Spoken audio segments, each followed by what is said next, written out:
to be worried about you. I said, yeah, too many pictures to be worried about you. Mic check, mic check. What's up, man? Oh, yeah.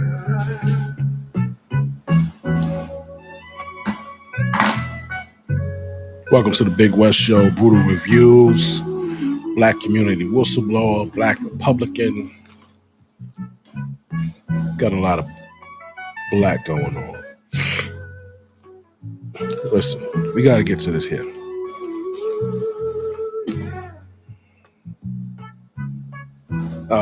Just want to lay the groundwork, disclaimers.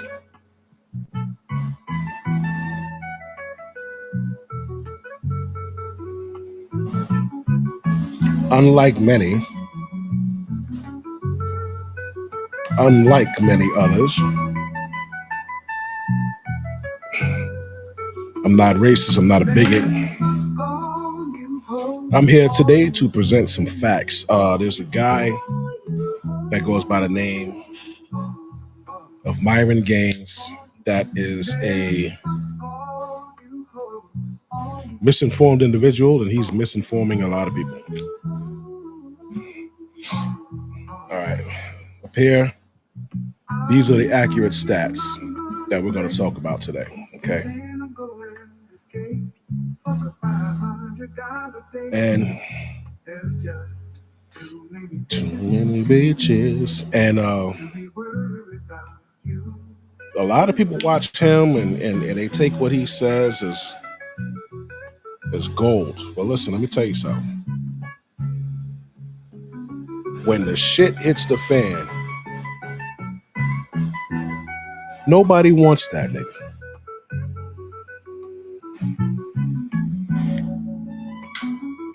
Let me tell you that again.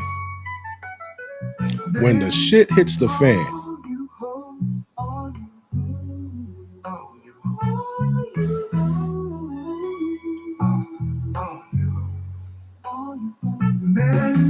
where's a guy like Myron gonna go? Unless you get on and go back to the Sandlot. Other than that, you ain't gonna be able to hang with the blacks, and you ain't gonna be able to hang with the whites. You could have hung with the blacks, but the way you talk about them, you're fucked up.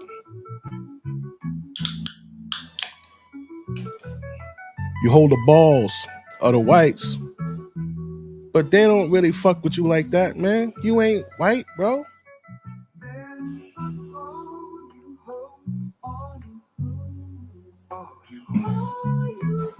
Thinks he is. So now, here's what we're going to do.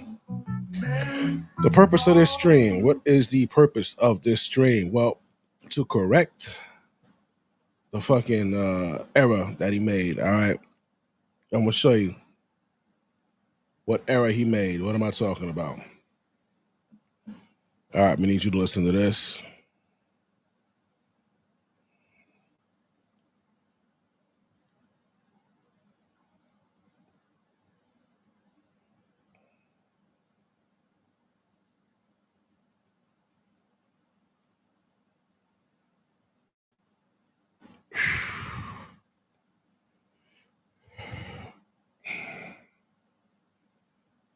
All right, I need you to check this out, guys.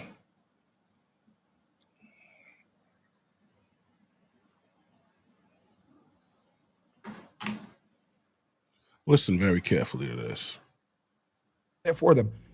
Black people commit a lot of crimes. A majority of the violent crime committed in the United States is committed by a small percentage of people, and they tend to be black men. Look, the majority of the violent crime committed in the United States is committed by a small percentage of people, and they tend to be black men. Look, a lot of crimes. A majority of the violent crime committed in the United States is committed by a small percentage of people, and they tend to be black men. Look, the majority of the violent crime committed in the United States is committed by a small percentage of people, and they tend to be black men. Look, a lot of crimes. A majority of the violent crime committed in the United States is committed by a small percentage. All right, so this nigga said the majority of the crime committed in the United States is committed by black men. We can agree that that's what he said, right? All right. Now I got to show you the actual proof of how to put in here. All right. First, we'll start you off with this here.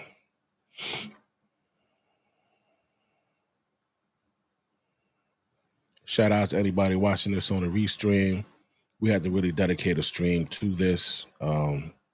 It needs to be done. All right, here we go. All right, as you can see, this is the 2019 crime stats in the United States. This is the most current one by the U.S. Department of Justice, Federal Bureau of Investigation.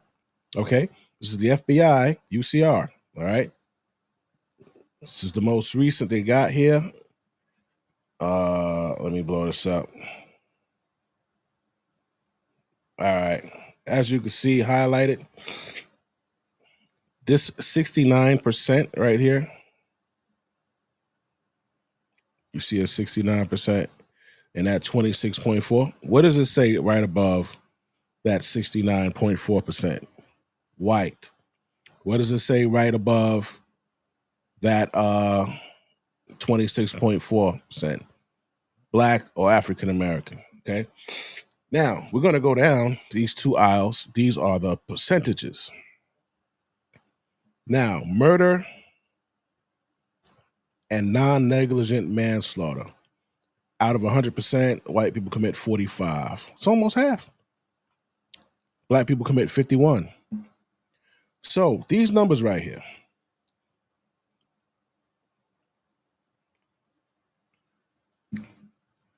If you got 10 men, 10 white men, 4 of them are going to commit murder. If you got 10 black men, this stat saying 5 of them are going to commit murder. It's just one more. It's not like it's like a whole hell of a lot, bro. We're literally talking about 45.8% white, and 51.2% black.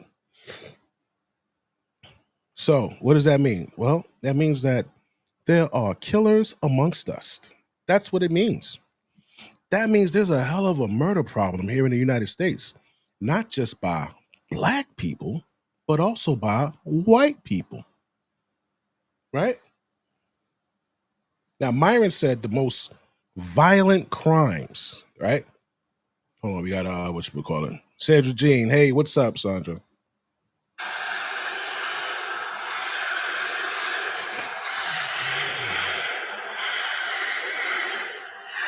Nice to see you, baby.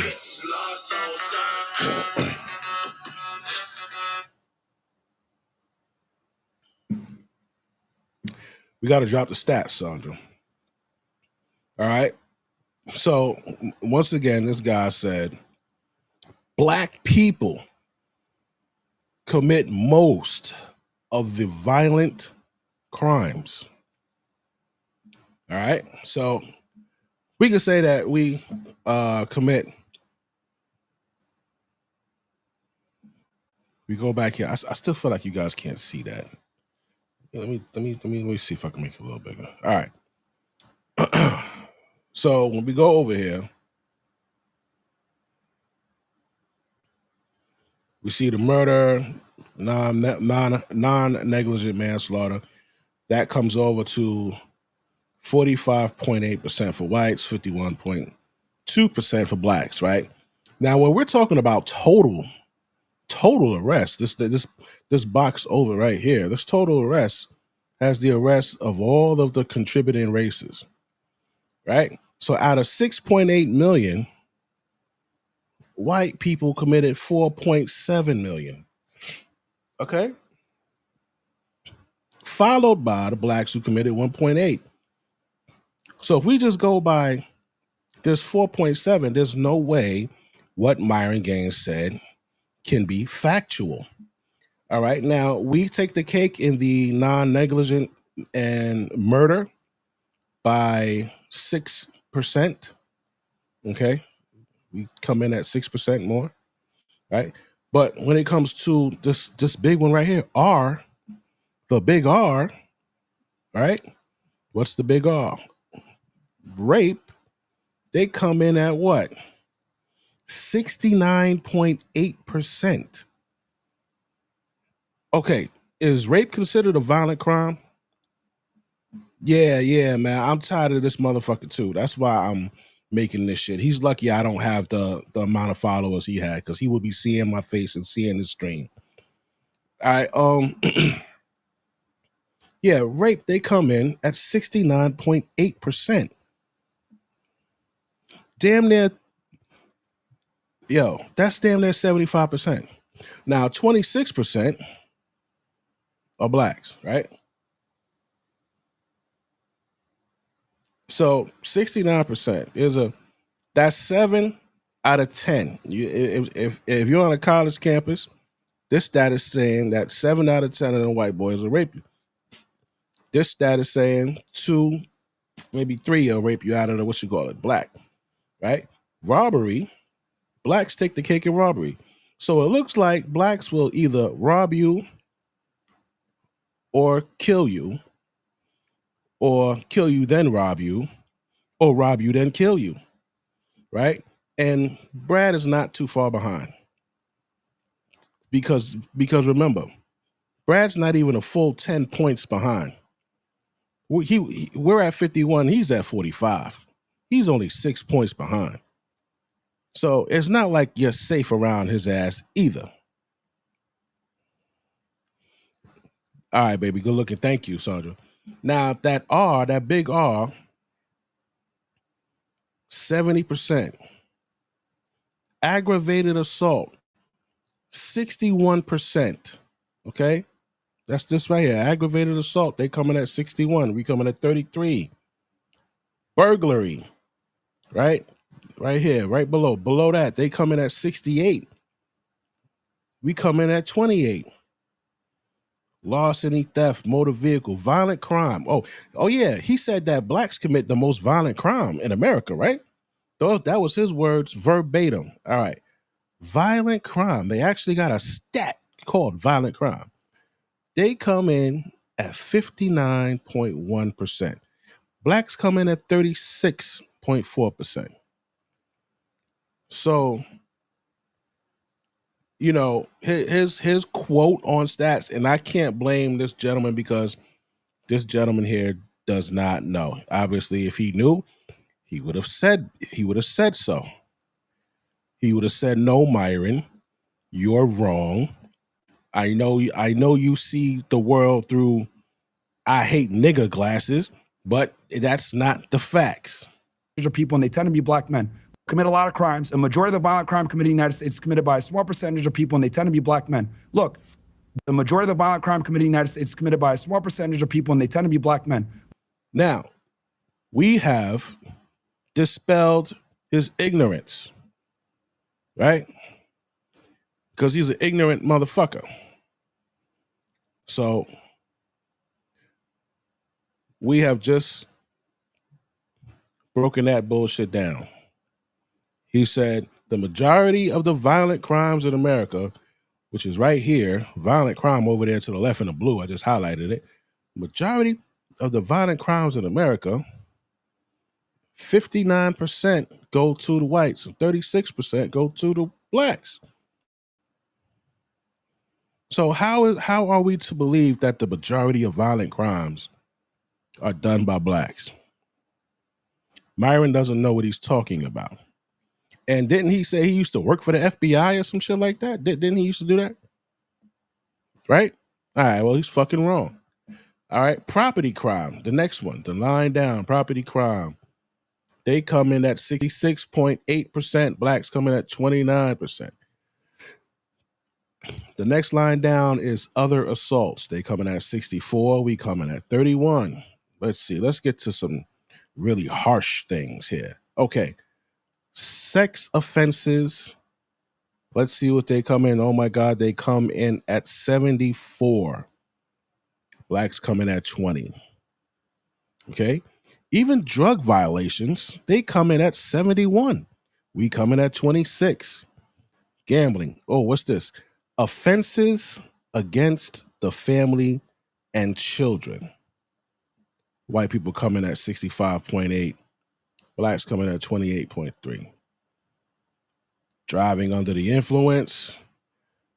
White girl wasted 81.5%. Blacks come in at 14.1, right? Vagrancy, 67. They love being vagrant. Blacks come in at 28. All right.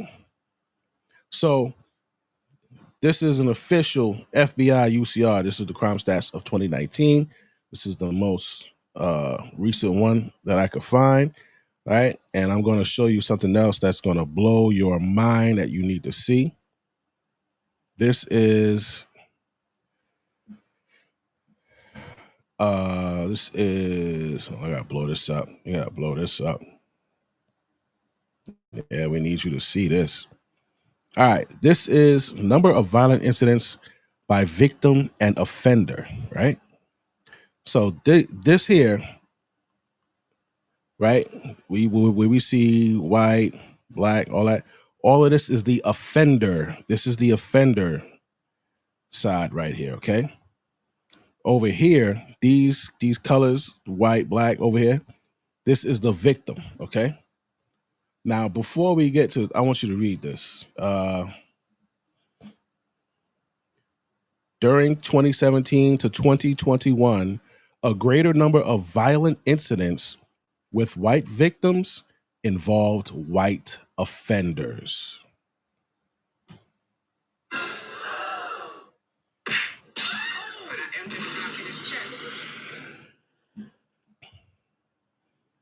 Okay.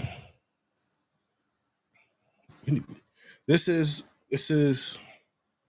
the conversation we need to have today, because there's somebody out there who's making the world think Brad won't knock you upside your fucking head. And we just got to be here to tell you, nah, he will. Everybody get knocked upside the head. If you live in an all-white area, who the fuck is committing the crimes, bro? Do black people go to white areas and commit these crimes? Because they said from 2017, 18, 19, 20, 21, for that 5-year period, a greater number of violent incidents with white victims involved white offenders. You're preyed upon by the motherfucker that live next door to you. That's just it. If you're in an all-black neighborhood, who's gonna rob you? Most likely a nigga. So all of this, they commit all of these crimes, these people. Well, that's because the motherfucker that's in poverty with them. That's the motherfucker sharing that corner store, that liquor store, that barbershop, that all of those other things with that motherfucker. The same way in a white area, I don't know what y'all got out there. Wherever the fuck y'all got out there, they knocking you upside the head over there too. Your people. This is just logic and facts only.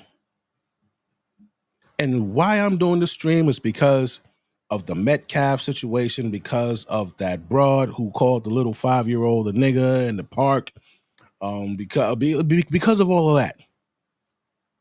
And a lot of you people are coming out, a lot of white people are coming out and they're saying, like, oh, we're not going to take it anymore. And we got a problem race in America. Nah, man, you motherfuckers commit most of the crime. What the fuck are you talking about? If there were no black people here, your crime would go up. You're already at 69%. So the licks that they were getting off of other motherfuckers, you would pick them up. Yeah. The motherfuckers that were not there to have the crime, that the white people or the Hispanic people, whatever people were there who had that crime committed to them by a black person, say the black person wasn't there, one of the white people would have picked it up. You can't tell me that they wouldn't. That 69.4% of all crime in America. That little fucking 26% of crime, really? So, hold on. right? One more time. During the 2017 to 2021, a greater number of violent incidents with white victims involved white offenders.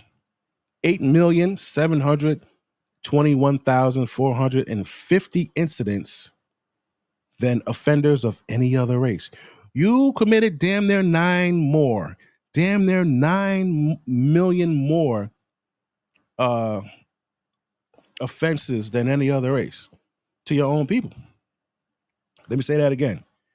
You committed 8.7 million more incidents to your own people than any other race.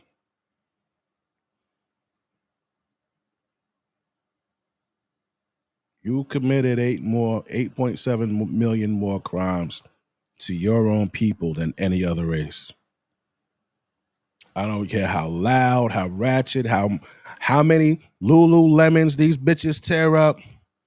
You commit more crimes to your own people than any other race, Bob. I don't care how many fucking Metcalfs they stab in the fucking chest. You commit more crime and murder and offenses to your own people than any other race. Just like us. Just like us. Right? Back to the facts. Back to the facts. So, now, remember, this right here that's lit up, that is the offender race. Okay? This right here is the victim race down here. This is the victim race. So let's start off with the whites. White victims. There are 15.7 million white victims. All right? Now, 8,721,450 million. 8,721,450 white people victimized white people. Yeah. Right? Out of that 15 million white victims, out of the 15 million white victims, 8.7 million offenders did that to you, followed by 2,382,000. Okay, so 2,382,000 contributed to that 15 million white victims, right? 2 million is a lot, definitely, but you victimized your own people 8.7 million fucking times. How do we feel about that? Yeah, right. Julio's an FBI job to become a YouTuber, going back and forth. Yeah, you right. You right, man. Damn right. So, knowing that you offended, you victimized your own people to the tune of 8,721,450. Now let's see the black people. Black people, there were 3 million victims, right? 3 million victims. Of that 3 million victims, 1.8 million blacks offended our own race. That's more than half. But 371,540 were white people, followed by another 243,000 that were black people. Okay. This 1.8 million, there's nothing that I could do about that. You know, there's a lot of poverty in our fucking area. But how much poverty is in the white area, bro? For you guys to victimize each other at 8,721,000. How much white poverty is there? How much white poverty is there where you guys have victimized each other at 8, damn near 9 million people?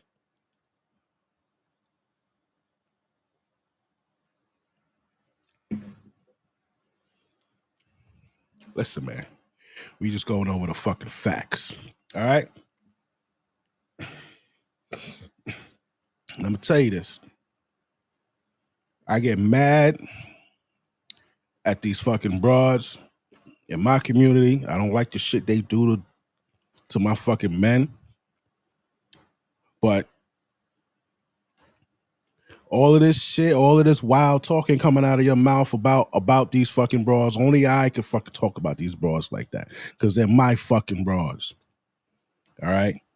So they put a statue of a fucking they put a statue of a fucking BBW chick. I don't know what the fuck is going on. All right. Put statue of a chick in the middle of Times Square in this climate. At this time, you know, I don't know. I'm gonna show you. We're gonna get into that, but I want to show you something else. This last factual statistic here.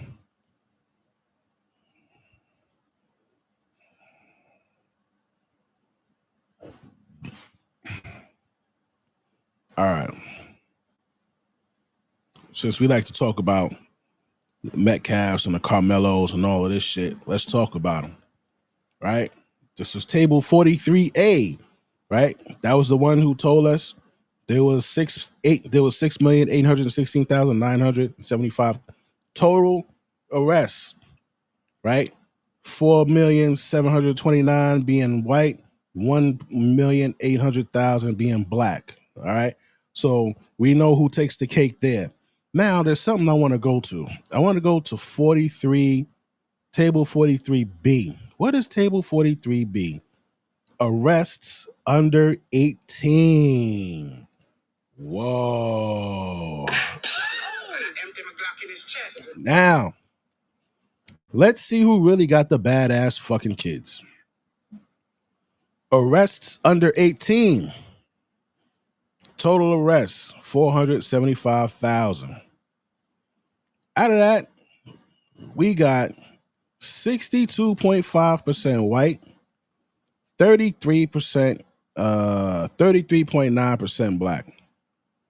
So your kids aren't fucking good golden fucking boys. Let's see what they're doing out here. All right. Total murder, right? Total murder, 629 for the kids under what you call it. Let's see.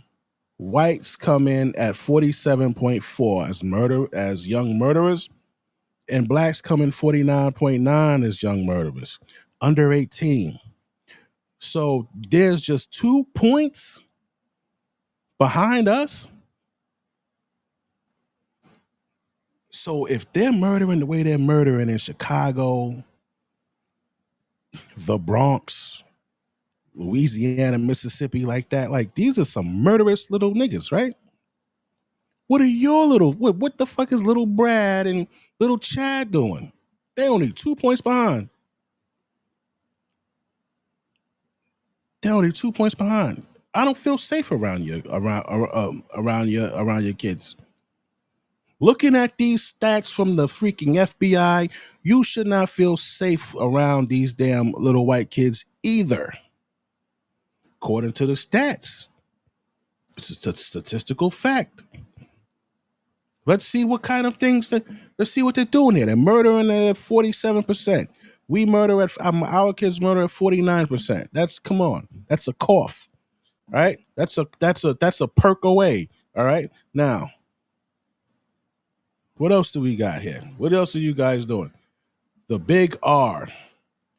So you mean to tell me that under 18, there are 2,800 R's. 71.1% of R's contributed to white boys under 18. 26.1% of black boys under 18. You guys are RN at 71% under 18 years of age? Bro, that's crazy. Robbery, we take the cake, 61 to 36%. Let's see. Violent crimes. Yeah, since he likes to talk about Myron likes to talk about violent crimes. And violent crimes, kids under 18, 50.3% for the whites, 46.4% for the blacks.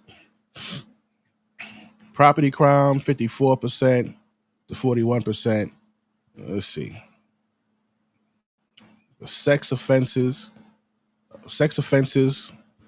by white boys under 18 at 74%. Black boys 21.8. Drug abuse violations 74.8. Black kids 21.4. I mean,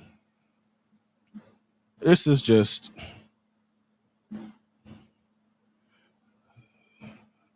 logical stats, bro. So listen, all you hyping yourself up as if there's no problems in your community is a terrible thing to do, because your kids are just as horrible too.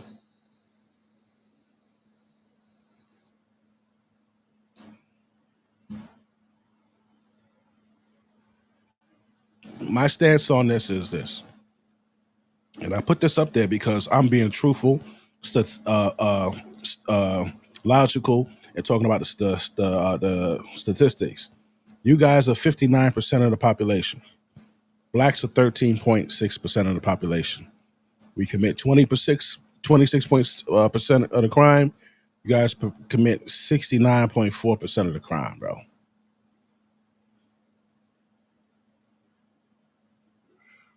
And you say that blacks commit the most violent crime in America. It's bullshit. It's bullshit. Yo, what up, bro?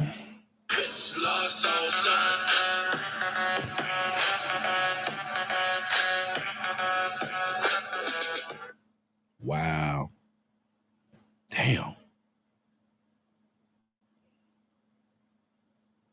Damn. You know, and here's the thing, like, I really like everybody, bro. I really do. I got a little anger issue here and there, but I genuinely like everybody. But I can't sit by and have this fucking this fucking dude say this stupid shit, bro. Because the fact of the matter is, when the shit hit the fan, if and when the shit hit the fan, nobody housing this nigga. He's definitely a mark. Nobody want him. He better be gunned up and have a stash house and all that, because blacks ain't gonna want his fucking ass. And the white people, they don't care about that motherfucker. They don't really care about that motherfucker, bro. Just like in jail, it don't matter who the fuck you was outside, what gang you was in. When you go in jail, it's black, Latino, white. Don't matter who you was. They need numbers. So, just like out here, shit kick off out here. We need numbers, right? The problem in our community is you stupid motherfuckers keep shooting each other over dumb shit. Stop. This is like, everybody's looking. Every time an article comes up, every time something comes across the news and it's a fucking crime, everybody's looking to see who that motherfucker was. Was he black? Was he white? Was he fucking whatever? Because this is a crucial time. This is a time for us to prove what we're saying. This is statistical facts right here that cannot be denied by these guys. And I noticed, like, yo, nobody did this that I've seen. I haven't seen anybody put up the real fucking facts about this shit. What's the real facts? The real is it because they commit 69.4% of the crime? This guy, he's such a fucking bootlicker, bro. Oh my God. Do you know what they call that? They call that motherfucker a sand nigga. You just a nigga that playing the sand, bro. Like what do you think you are? What do you think you are? Listen, as much as racist white people don't want blacks in America, America belong to blacks too, man. This our shit too, bro. Because our ancestors built this shit. You know what I'm saying? We built and contributed and were robbed of a lot of shit. So we ain't going nowhere. And because you and your impatient, hateful ass was hating black so much, you let everybody else come in this motherfucker. You let everybody else come in. Sneak in from behind the fucking backs. You over here like tunnel vision on niggas. Oh, niggas, I hate these niggas. That you know, America, do you know how you could prove America is white and black? Because when we were going through Jim Crow era and all that shit, there was no sign that said no Puerto Ricans allowed, no fucking Indians allowed, no Asians allowed. It was a white fountain and a black fountain. Where was the Asian fountain? Where was the Puerto Rican or Dominican fountain? Where was any of these other fountains? No, it was two fucking fountains, two toilets, two restaurants. Because this was our country. But because of fucking Brad dumbass focusing so much on us, you done let motherfucking Asians and Indians and Jinjins and Injins and Vinjins and all kind of jins in this motherfucker. I said this before. Any nation that wanted to pop on us can pop on us from right here on a goddamn Mayberry Boulevard. Because you let them in. Worried about niggas so much. Oh, don't let the niggas move in that neighborhood. You know what? White people used to be at the fucking top of the median household income chart. Where they fucking at today?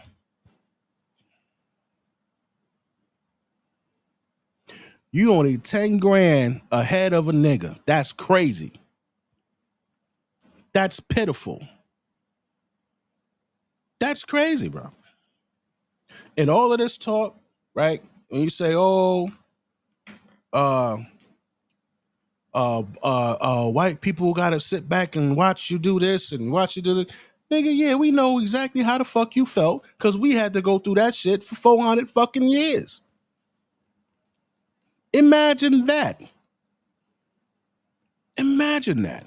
And the law was on your side. The law would say, oh, you know, nigga can't talk back to a white man. No, we can't. Oh, he's 3/5 of a fucking white man. Nah, he can't do this. He gotta be that. Imagine that. How would you make it through that shit? How would you make it through that if you were working in a field and a 6'5" nigga came up and called your wife to come and fuck him in a damn big house? And if you said something, you would get lashed or you would get shot.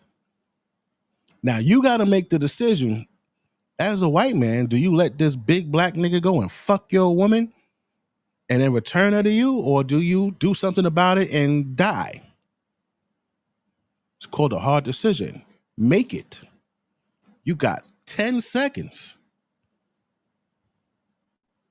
So don't fucking get on these podcasts and all of this radio and Twitter and all this bullshit and expect motherfuckers to feel sorry for you because a couple of fat bitches got a job and got a goddamn statue on 42nd Street.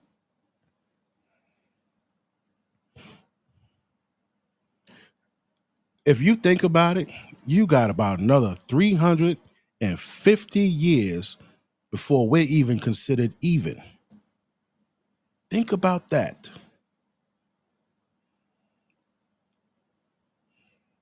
This is not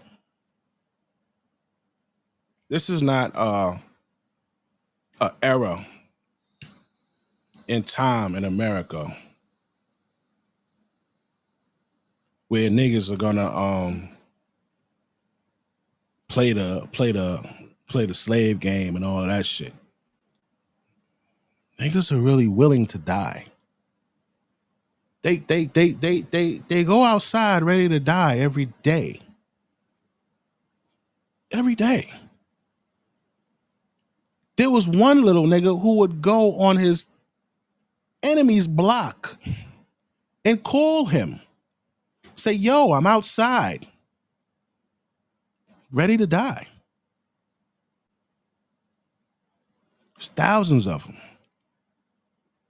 I don't want to live around those niggas, but yeah, they exist. They exist. And I tell you this, you're lucky that their minds are fucking where it's at. If their minds were captivated by this type of speech,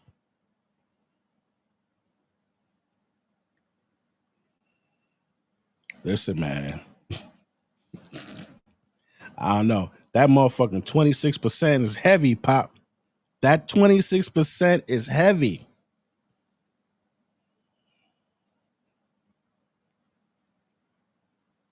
All I'm saying is get the fucking stats right. Let's get the stats right, man. Right? Let's go listen to this cocksucker here. Look, the reality is the reality. People don't want to say it, but the political correctness and being nice and not wanting to tell the truth is precisely this problem. And the reason why you're seeing all the support for Metcalf and Shiloh, etc., is because white people have not been able to step up and say what they want to say for a very long time because of what I said before, systemic, organized. Now, this broad right here, I want all of you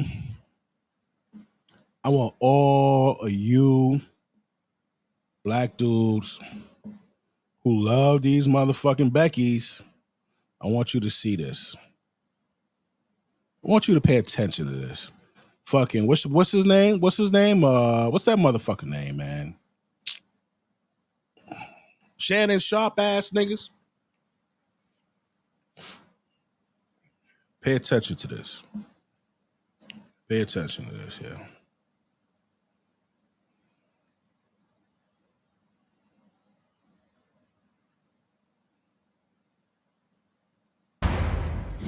Here's the thing. White people have been under attack for years. It's been systematic racism. As much as black people and people of color want to talk about systematic racism in the United States, it's quite the opposite. They get preferential treatment when it comes to getting a job, when it comes to getting into colleges. White people, on the other hand, have been getting attacked relentlessly. Look at 2016 and BLM and all the riots. We just had to sit back. Now listen. Where we at? White people today are crawling on the walls of the White House, asking blacks to show their IDs, fighting blacks in 7-Eleven, calling black children niggas, chasing blacks that are running. Listen, man. Listen. Don't run, get your gun. Don't run, get your gun. We're not running. We don't run. We don't run.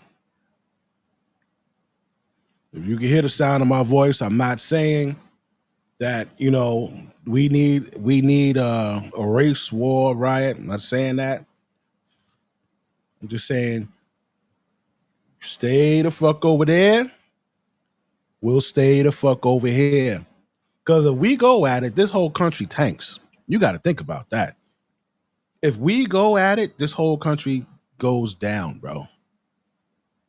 It goes down. All right. So in preservation of this fine United fucking States, you stay on your side of the fence. We'll stay on our side of the fence. All right. That's just it. Back and watch people burn down our cities and do nothing about it. So the way to fight back against. And you got to use your brain here, Becky. All right, listen. Stop acting like you motherfuckers don't know Soros. God, what's those motherfuckers called, man? Not QAnon. What's those motherfuckers called that they send out to tear shit up? It's a group.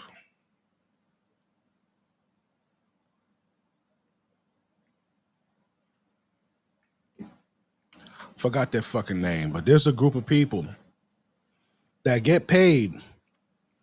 They're like crisis actors, some shit like that. Essentially, this anti-white. Yes, there we go.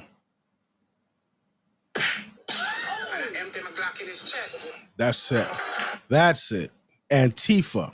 Exactly. Thank you, Kelvin.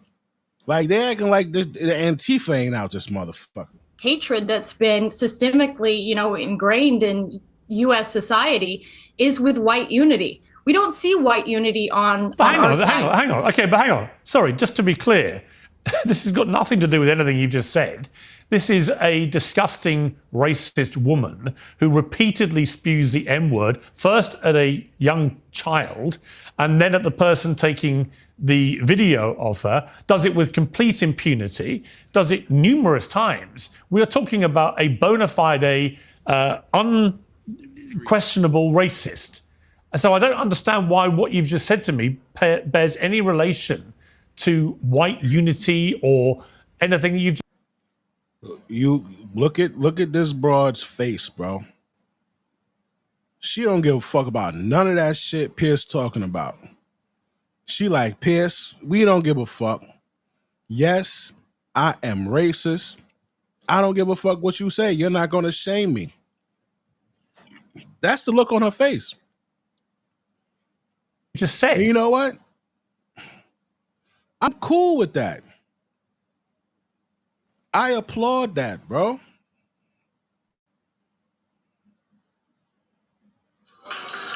I applaud that.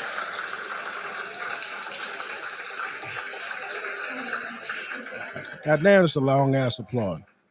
Be proud of your race. There's no crime in that. Because when we proud of our race and we doing the same shit, don't say nothing. It's okay. Like we can actually live together apart. We could do that.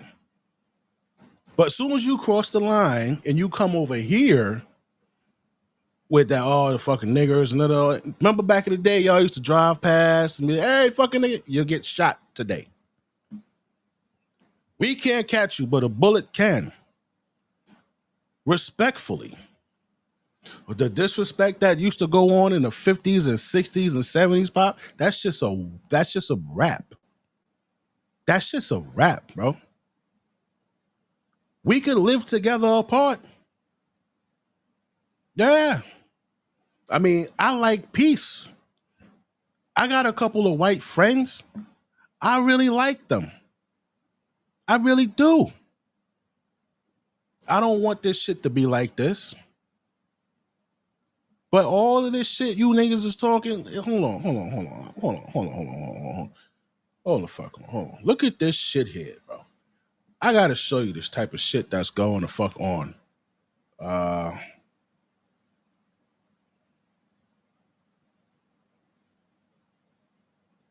Look at these two motherfuckers here, bro. This is the type of shit that's going on.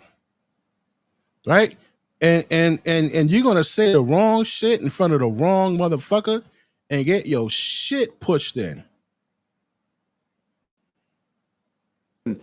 I am jealous of New Yorkers today. You know me, I on New York all the time.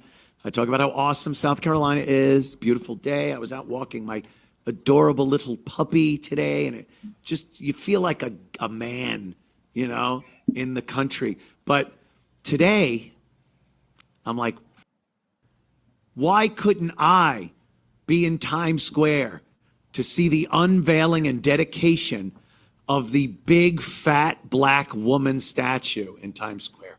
Thank you. I'm glad you noticed that. So this is the type of shit I'm talking about. Hey, who is that? Who is that, Sandra? I just Googled them. It's just giving me a Wikipedia of the guy. Who is this guy?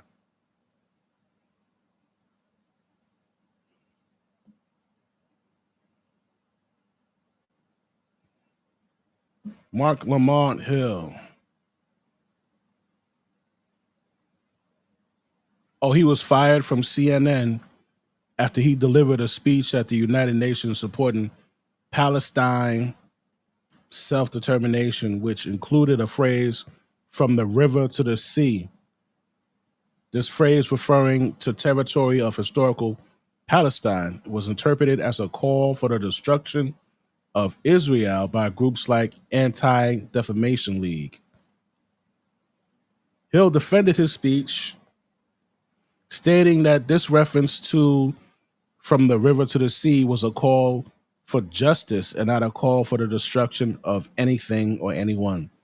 CNN severed ties with Hill shortly after the speech, citing concerns over his. Listen, right? Honestly, I really can't speak too much on that Palestine shit. You feel me? I don't really like. I don't got a problem with Muslims. You feel me? But I've been noticing they on some shit. They a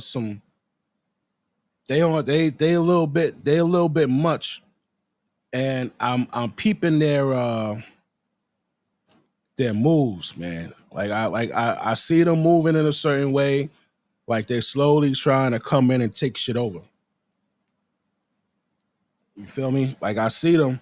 Once you start seeing a group that's not from your land, and they come in and they start trying to get into the political aspect of things, that mean they trying to get into your shit to start making laws and rules and open the gates and let other motherfuckers in.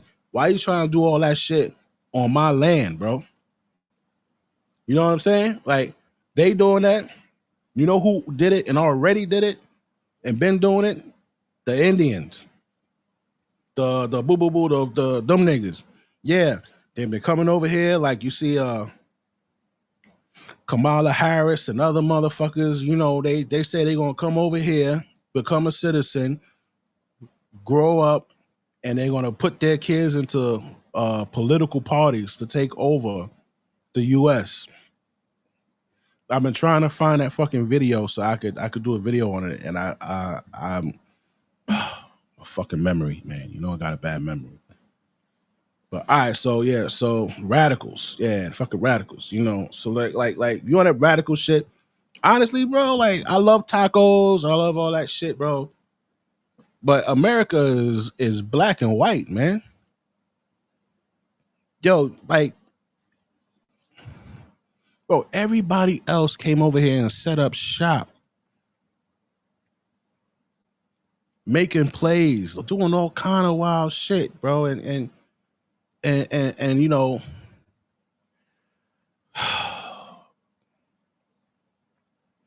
This dude made another statement that I debunked. Myron, he said that it's genetics. There's research proving that black people are have a lower IQ than white people. Right? Like, bro, where the fuck do you come in, nigga? You Arab. You ain't even fucking on the chart, bitch. But anyway, no, there are. I found videos on doctors and on experiments who debunk that theory.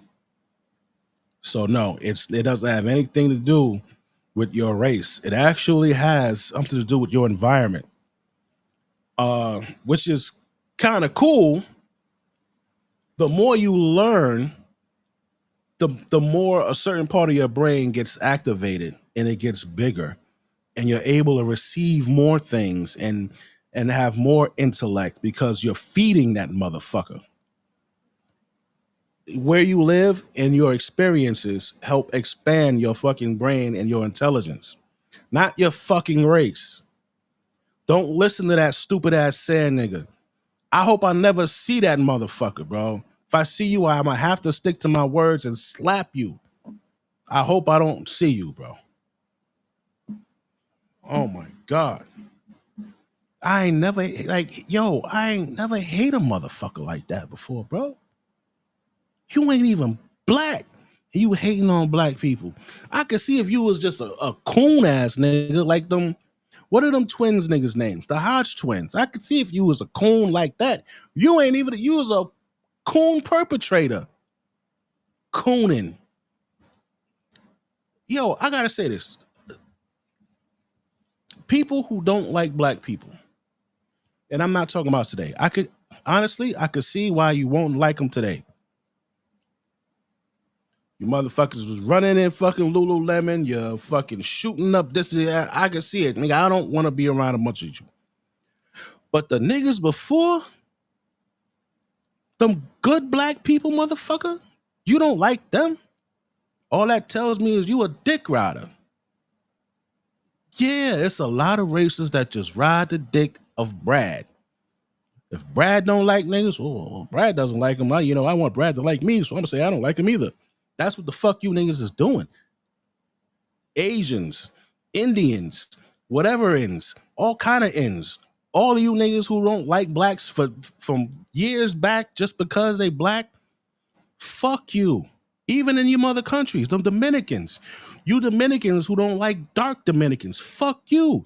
You Mexicans who don't like dark Mexicans. You Cubans who don't like dark Cubans. Fuck all of you niggas. I wish they pull machetes out and cut and decrease the population of you light-skinned motherfuckers. All right, that rant is over. Hold on. All right, where were we? All right, so listen to this shit, bro. Who the fuck are these two guys? Listen to how they're talking about this. We all worked very hard to get that done. It's 12 feet tall. Yes. And it's done by a British sculptor. Of course. And the thing I love about it is it's real. Like, there's no princess shit. It's just, this is who she is. And she has Wearing that attitude. The pants. It's got attitude, right? I could see that statue just standing in front of a McDonald's counter. Here we go. Here we go with the jokey jokes. Here we go with the jokey jokes. You thought he was going to say something nice, right? You thought he was going to say something nice because he said, she's real. She doesn't have a... You thought he was not. He's not going to say that nice. Check it out. Asking politely if they could have some ketchup packets. Oh, here you go. Yeah. And look at this. Why would you make a statue of something that's literally walking 10 feet in front of you at any given moment in New York? Well, that's, I said in a while back, other people have, I was the only one that fucking said this. Imagine there's someone who's never seen a black person ever. They've only seen him on TV. And this is true. When I was in the military, I went to Iceland, right? That was my first duty station. And there were people from parts of the fucking US who came to Iceland who've never seen a black person in real life because the town that they grew up in was all white. So there are people out there who've never seen a black person. But do you know where they see you at? You know where they see us at? TikTok, Instagram, Facebook, fucking YouTube, fucking Housewives of Atlanta, all of this shit. So what do you think they think of you? What do you think they think of you? As a person, say you're a person you've never seen a black person, an Asian person, and let's say black and Asian. You've never seen an Asian person. What would you think of Asian people? Just based off of social media and things like that. You've never seen one in the physical. You would think they're pretty smart, right? They're pretty smart. They're like kind of quiet. They once had a gang called Triads. That's not what they're really known for, right? Now the black person. What would you think about the black person? Exactly. And that's not me. That's not my guys and gals here. But the ones that make the news, the ones that make the TikToks, the ones that are in Lululemon twerking, that's what they see. That's what they think about.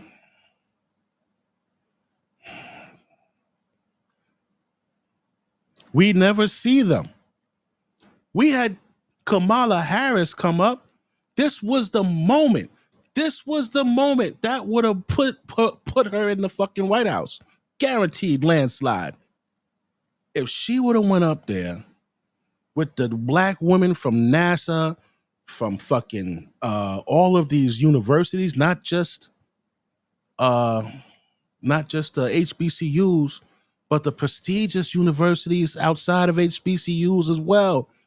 If she would have came up there with these fucking scientists, there was two girls who solved a fucking an equation that's like 200 years old, and they just solved that shit.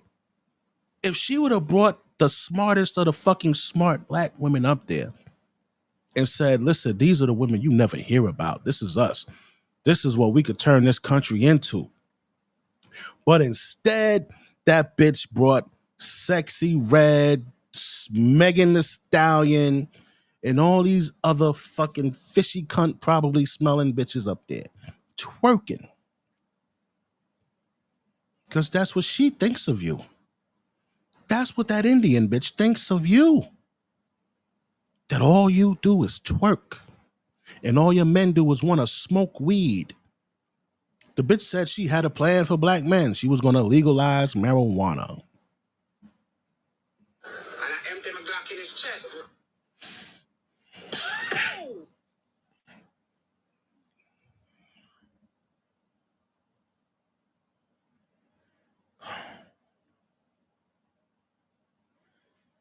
Oh my fucking God, bro. Niggas don't see the disrespect, bro. You don't see the disrespect. Now history has to repeat itself. There is going to be another fucking big ass fight that you niggas gonna have to get ready for. Why?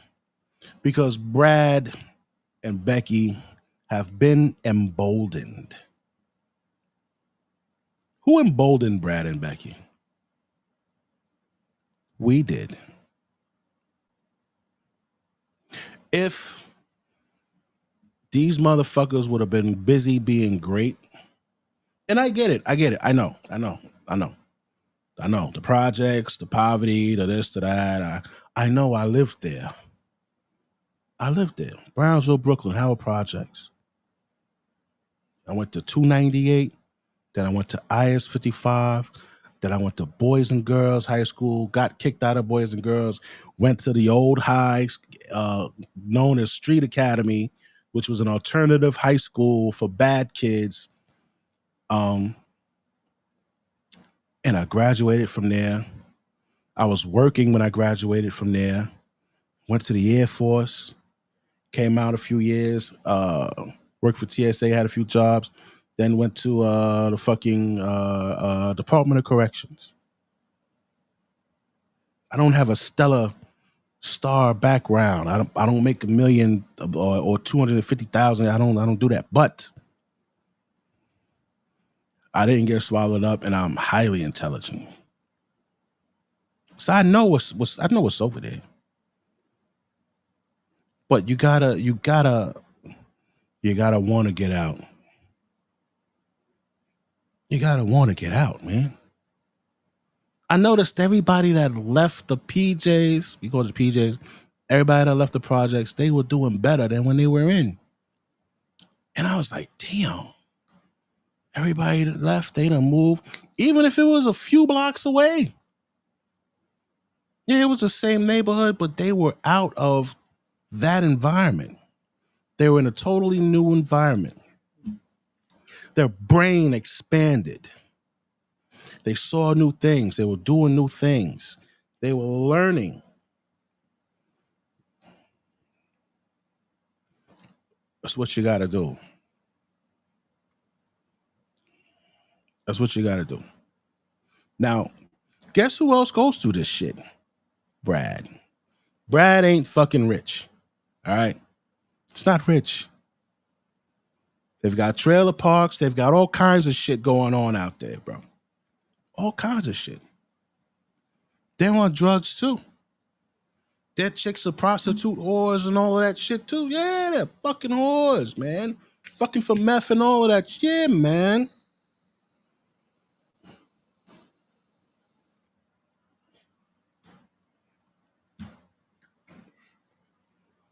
Everybody got the ghetto, especially them fucking Indians who come over here. Have you ever looked at their shit? Have you ever looked at their country, man? That shit's fucked up, bro. That shit's fucked up. They got like one little area that's like cool, and they have a border where nobody can cross into that area. But right outside of that fucking border, it's horrible, bro. It's really bad. Dirt, mud, bugs, just fucking horrible. You see the videos of them making food on the street, motherfucker, they don't even got gloves, bro. This shit is crazy over there. So I don't care what nobody tell you about this fucking country. Yeah, we're bad. Let me tell you about America. America pillages and plunders other countries to stay afloat. That's what we do. You with it or you not? I'm with it. This is where I was born. This is where I was born. This is my allegiance. This is our people went and fought in wars against other motherfuckers to have a piece of this. When they came back, they didn't have fucking shit. But that was the mentality they had. Like, yo, man, we here today. And you know, when 9/11 hit, I remember being at where the fuck was I? I used to work. I was working TSA at the time. I think it was Terminal 7 or Terminal 2. It was British Airways or Air Jamaica, one of them motherfuckers.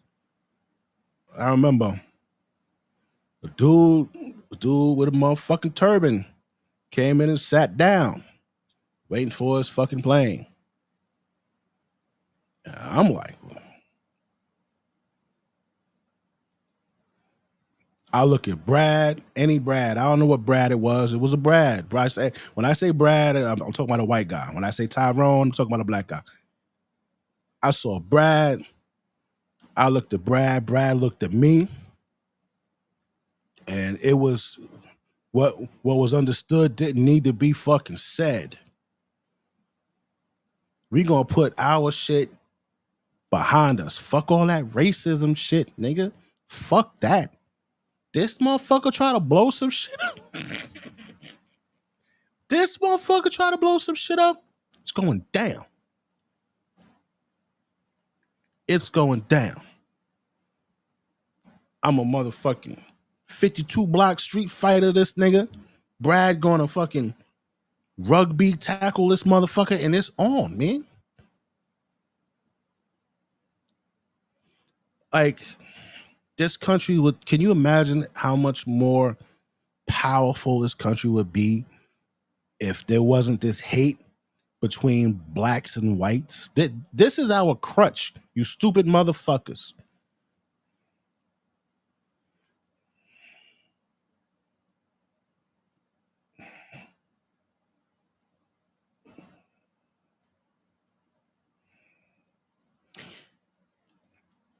And you know what else I found out? I've been trying to look into this. There's a reason for that. There's some old ass, hateful ass Brad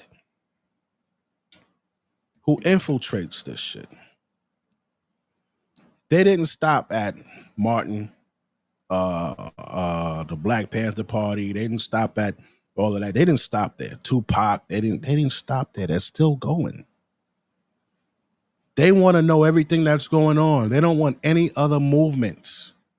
They don't want no movements to arise, especially a black power movement. They don't want that.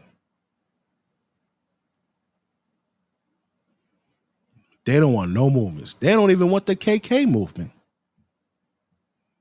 because they ain't too fucking smart. They want total control, bro.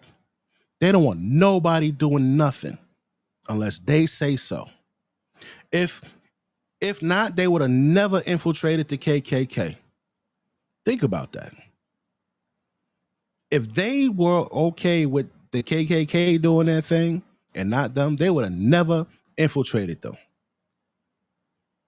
They infiltrated them many times.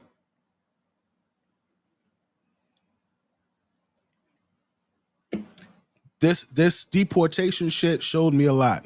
You know what it showed me? It showed me they know where every motherfucking body is, bro.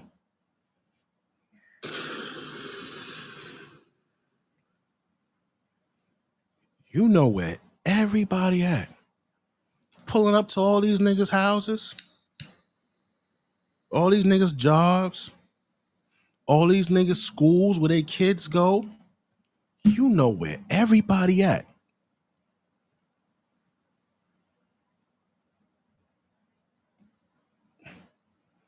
So you mean to tell me you can't find all these motherfuckers missing? Come on, man. Listen, you know what? It is what it is. We just got to make the best of it right now, B. But these motherfuckers, they know exactly what they doing. When I saw them pulling up and find, these motherfuckers canceled Cinco de Mayo.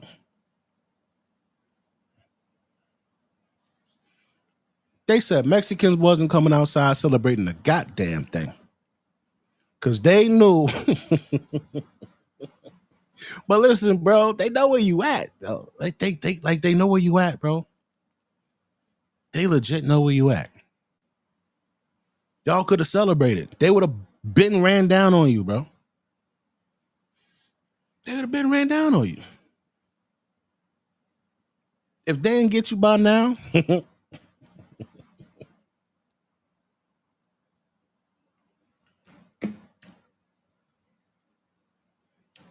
but yeah, listen to these two cocksuckers here. And you know what? Knowing the repercussions of it, I still would do it. I still would be the next black leader. I would still do it. I know they try to infiltrate and take me out. I know that. But honestly, I'm not ready to be alone because I know if you do that, nigga, you can't have no friends. You can't have no friends, no randoms. You got to cut everybody and everything off because the only way they're going to get you is by somebody who's standing right next to you, somebody that got access to you, bro. The first person to stab Martin Luther King, make an attempt on his life, was a black woman. She just walked up to him one day and put a letter opener in his chest. Why would he be on guard from a black woman? He wouldn't.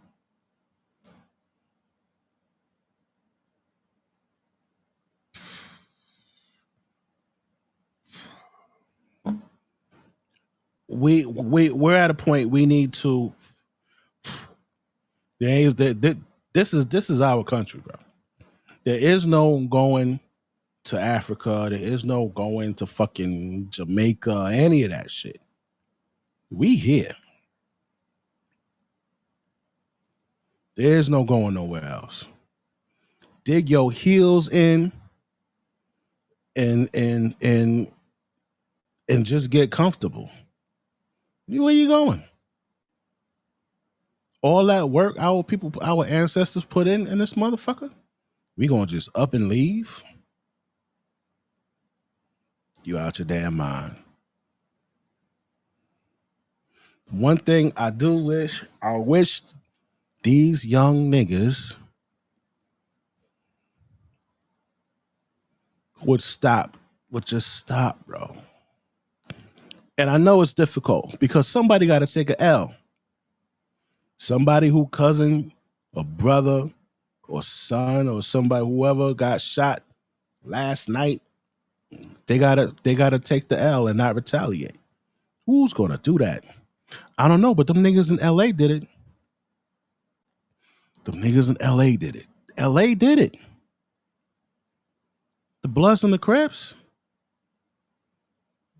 That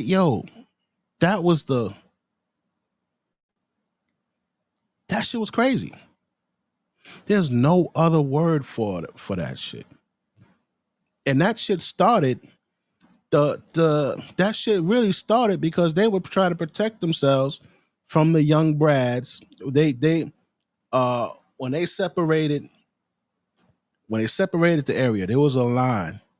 They say, yo, don't house no niggas on this side. House them on that side. Because when they had the Great Migration and all of them came up there, white people got up and said, listen, man, I don't want to be around these niggas. And they left. So they told them damn real estate agents, listen, don't show nobody no houses on this side of the fucking line. And that's what they did.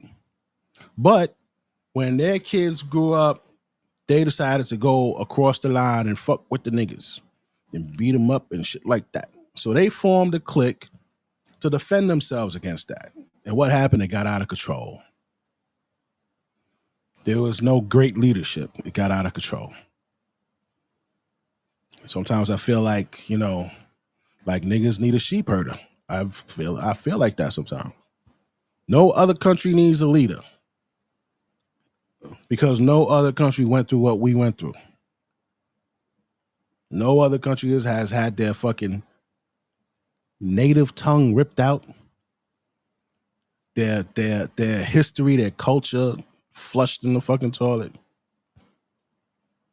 None of that shit. The Jews went through some shit, but they still got all of their culture, bro. They still got their names. They still got their language. They still got their religion.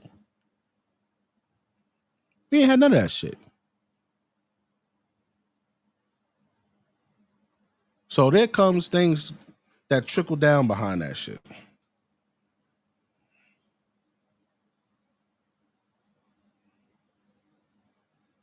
It's based on, I guess, the assumption that this poor group, unidentified group, gets zero attention and no one listens to them ever, and no one ever looks at them because they're only 7% of the population.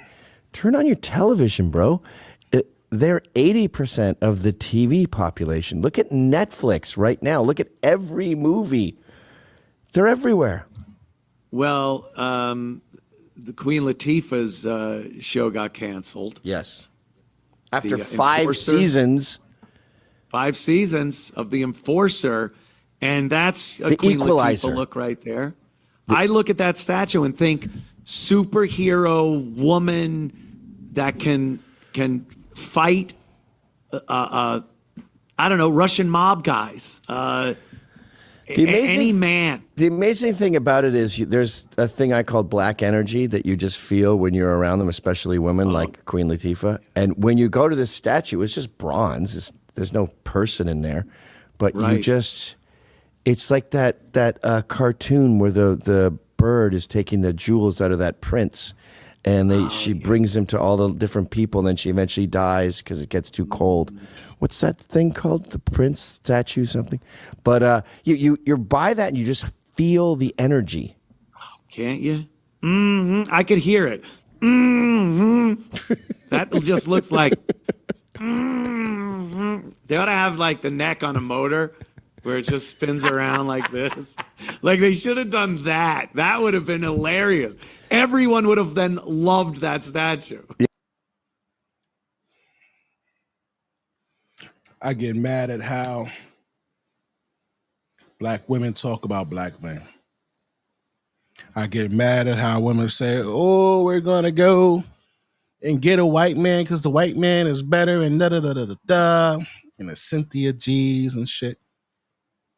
And then to see these brads talk about them like that, I should laugh and be like, ha ha ha ha ha ha.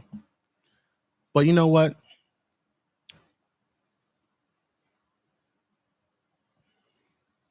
Talking about her, you're disrespecting me. You're disrespecting me. Why? Because I am the king of this fucking race. And if I let you disrespect her, then that means that I'm like I'm soft. Like I feel like you're challenging my manhood. But then it's like, yo, do I really pop off for her when she wishes death on me and says evil shit about me and shit like that? It's very confusing. You guys are fucking our heads up. You're fucking our heads up. Sisters. So what we need you to do is all them fucking sorry ass relationship broken women who hate black men, y'all need to put a fist in them bitches' mouths and tell them to shut up so that we could do our part and hold y'all down and not feel conflicted. Shut them bitches up. And we'll take care of all this shit. All right? I promise we'll take care of all this shit. They won't say, shut them bitches up. Get them bitches. Listen. This twerking shit, I want this shit to stop. And I feel like the only way to make you stop is to put boot to ass. Like that's the only option. You won't listen. You won't listen. Not all of you, not my beautiful Sandra. I'm not talking about you, baby. I'm talking about these other fucking ratchet bitches that just wilding out. We got to put boot to ass. Either Sandra put the boot to y'all ass, Big West put the boot to y'all ass, but y'all got to stop. You're making us look bad. You're making us look bad. Now, we have a population and within our community that is broken, right? The rapos and the niggas who can't control their emotions. The ones that can't control their emotions, we could teach them. The other ones, the degenerates of our community, we need to expel them. We need to get them out of here. We need to pack them up. We need to pack them up. This could be done, but it has to be done one community at a time. And I see the best way to do this is to piggyback off of a community that has already started. There's one community that has already started. And it is these guys from Detroit. There's these cats in Detroit who they have militarized themselves. They protect women and the elderly and anybody when they go to get gas, and they help them with the groceries. Apparently, the gas station is a real fucked up place. People can't even just go and fill their cars up without some shit. And these guys go out there with their weapons and protect the community. That is who you need to link up with. There's a group down in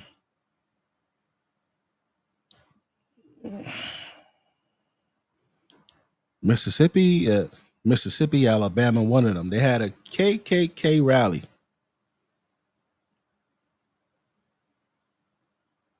Brothers showed up.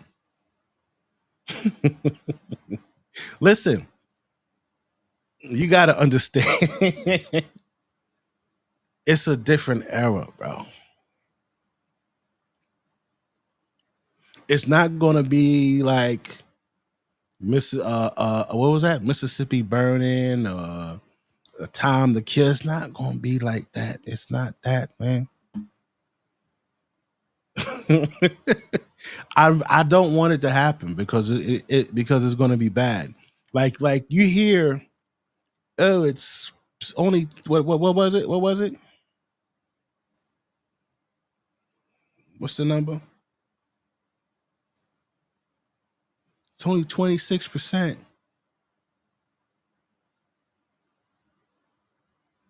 Yeah, that 26% ain't no joke, Pop. That 26% ain't no fucking joke. That 26% is about it. Out of your 59%, guaranteed what? 20% out of that.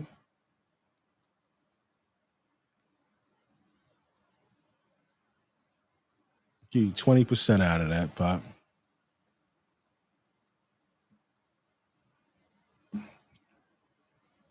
Out of our 26%,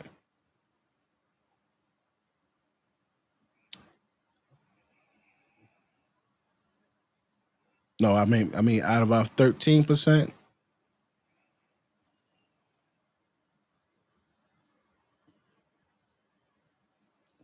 the men are 6%. I give it a strong half. I give it a strong 3, bro. But this 3%, yeah,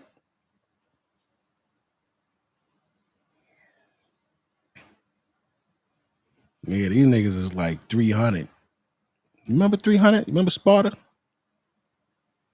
Let me take Chicago.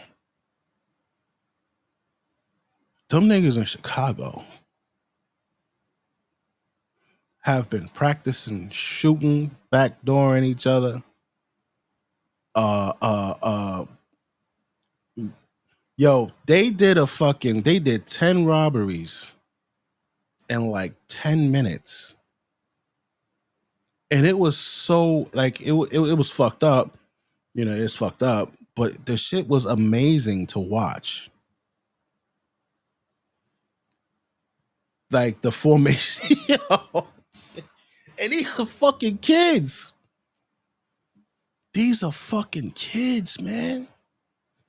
There was one kid, Rondo number 9. That motherfucker got a hold of a rocket launcher, nigga. Yeah, he posted that shit. You know what happened with that. Oh, they ran down on his ass quick. Yeah, once that picture went around on Instagram, that little nigga was crazy though.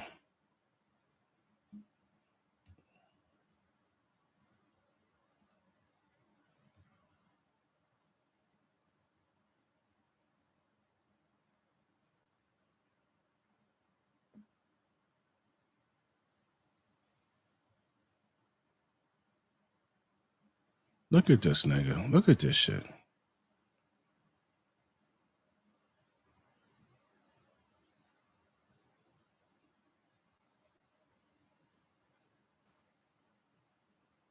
Look at this nigga, bro. Yo, what the fuck is going on in Chicago, B?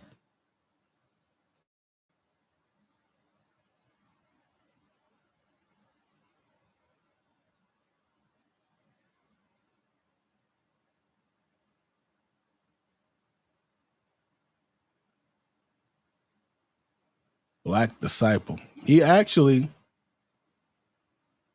look at this nigga. Listen to me, man. Look, man.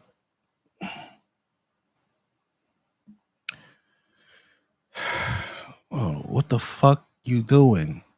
Who did that?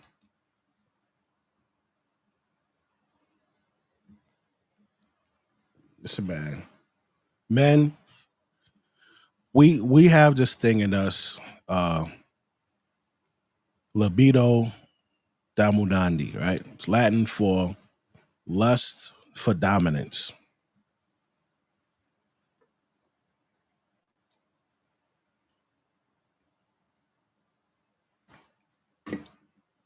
That's what we do. You'll hear feminists Oh man, they just fucking destroy shit and they bitch. That's how you living good now. Shut up. But that's in us. We have to. We have to clash. We have to conquer. We have to build. We have to create. It's our genetic makeup. And sometimes we clash with other men. Before it was blacks, what was Brad doing? Nigga was on a fucking ship sailing across to another land to kill motherfuckers. Vikings, the this, the that, the that, the this, all. What were the Africans doing? The same shit they doing today. Running in, conquering. Look. What the fuck are the Africans doing today?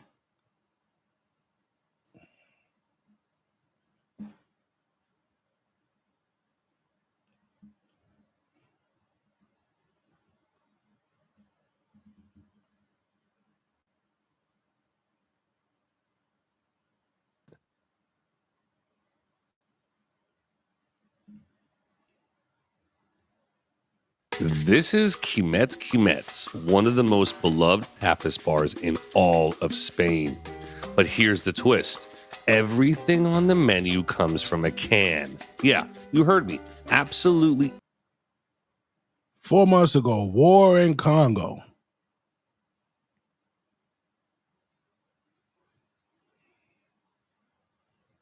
They motherfuckers is still pillaging and plundering in their own goddamn Sudan war. Story so far explained.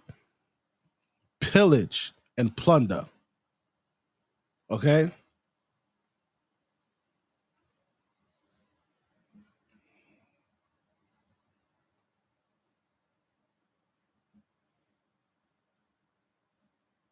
So, there we go. The DRC. M23 rebels, Congo riches, and war in the DRC. Listen, these motherfuckers here, that's why I say, Africans, you, how dare you talk about Black Americans? How dare you? Your whole continent fucking pillages and plunders itself.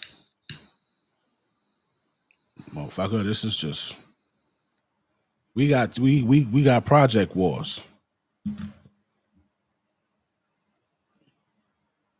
You motherfuckers have whole village wars. You know, like that's what we do.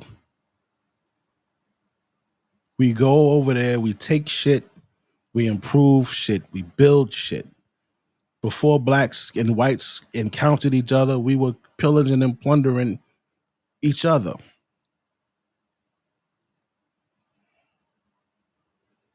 You know, if it's a war, nigga, like niggas is just gonna die. You know, it would be nice to see tomorrow, but that's just the way this shit happens, man. But you can't let a group and I can understand I can understand Brad and Becky's discomfort. I can understand your discomfort because we were uncomfortable for a very, very, very long time by you. So everything you're going through, we get it. We've been through that 1,000 times worse. 1,000 times worse. Y'all used to tie us to a tree and whip us until our backs just fucking spewed open. There wasn't no clinics. There was none of that. No bacitracin oil or none of that shit. And you're like, we was just fucked up. Y'all did the worst shit imaginable to us. So forgive me if I don't give a fuck if Keisha got a fucking job or or what the fuck ever. I don't care, bro.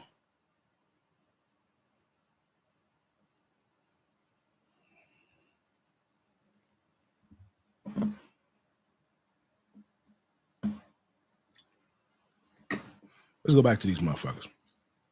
And honestly, I miss my white friends. I do. We had a great time. We had a great time, man. Yeah. So you know, there's this tension, you know, there's shit like this. But motherfuckers like this is emboldened to talk shit. Yeah, everyone. And the black people would have liked it too. They wouldn't have got mad. Yeah, the brothers would have been laughing their balls off at the their head just spins on a motor. But This one's in Florence. So he's saying that the brothers would have been laughing at that shit. I can laugh, nigga. I can laugh.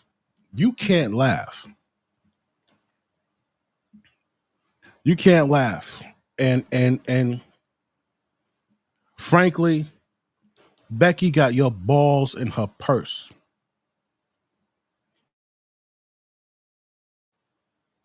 She does. Becky's got your balls in her purse, bro. Becky runs Brad, bro. We all know this. You don't know this? You let Becky start this whole feminist shit. That's why we're here, going through this shit, because you let Becky, you let the bitch work, you let the bitch vote, you let her drive, you let her buy houses, you let her in the corporate, you let her run the company, you let her take your empire when she divorced you.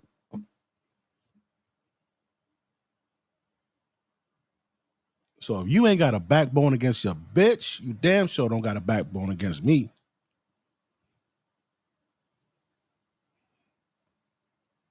Nope. Hell no, nigga. You can't even control your bitch, bro. We can control our bitch. Oh, yeah. But you would get in the way. Yeah, when we control our bitch, who does she call? Yo sorry ass. Yo sorry ass show up to the fucking house when we checking our bitch to either take us away in cuffs or shoot us. Mind your business. But you can't control your bitch. Becky gets so deep in your pockets. And it be like that. It don't even be bad bitches. We be seeing the bitches y'all be having. They not them bad bitches. You'll be having the most average, you be having the 4 or 5 Beckys.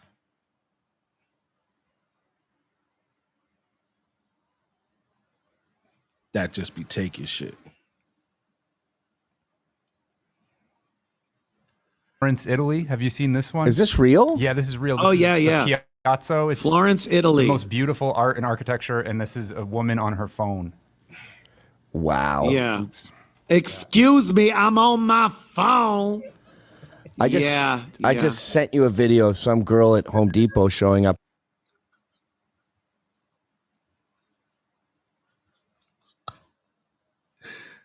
Yo.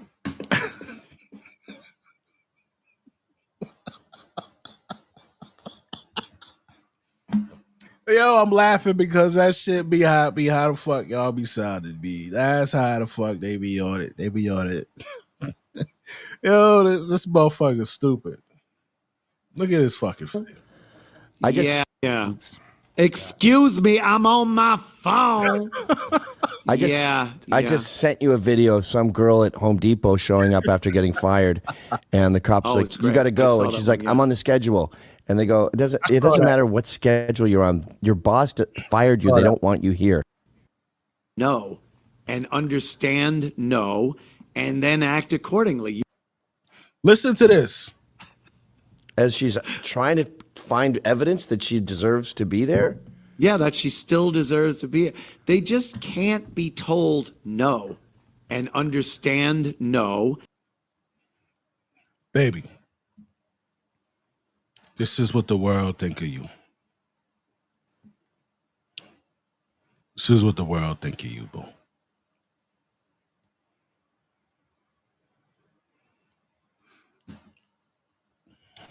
All right.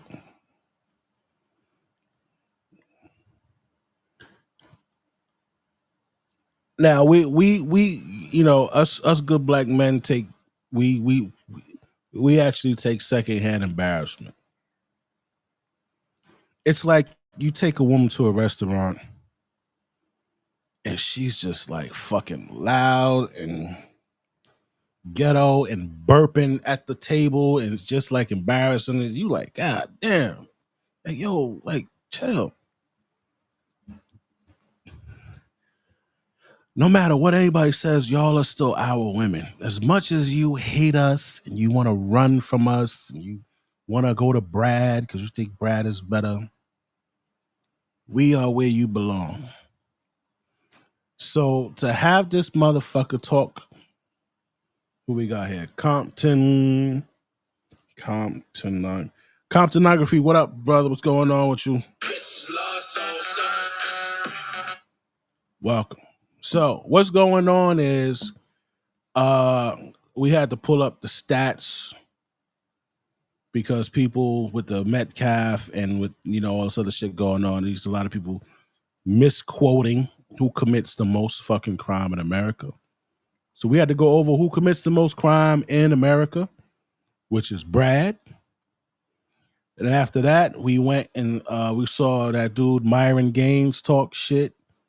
He said that the blacks were committed the most violent crimes in America, which he was fucking wrong. Then after that, we went over to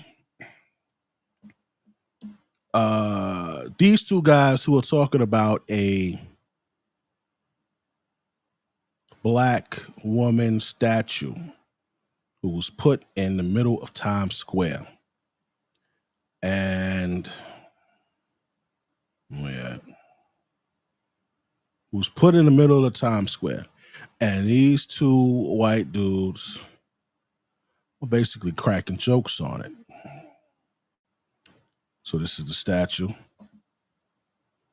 that a sculptor decided to put on 42nd Street.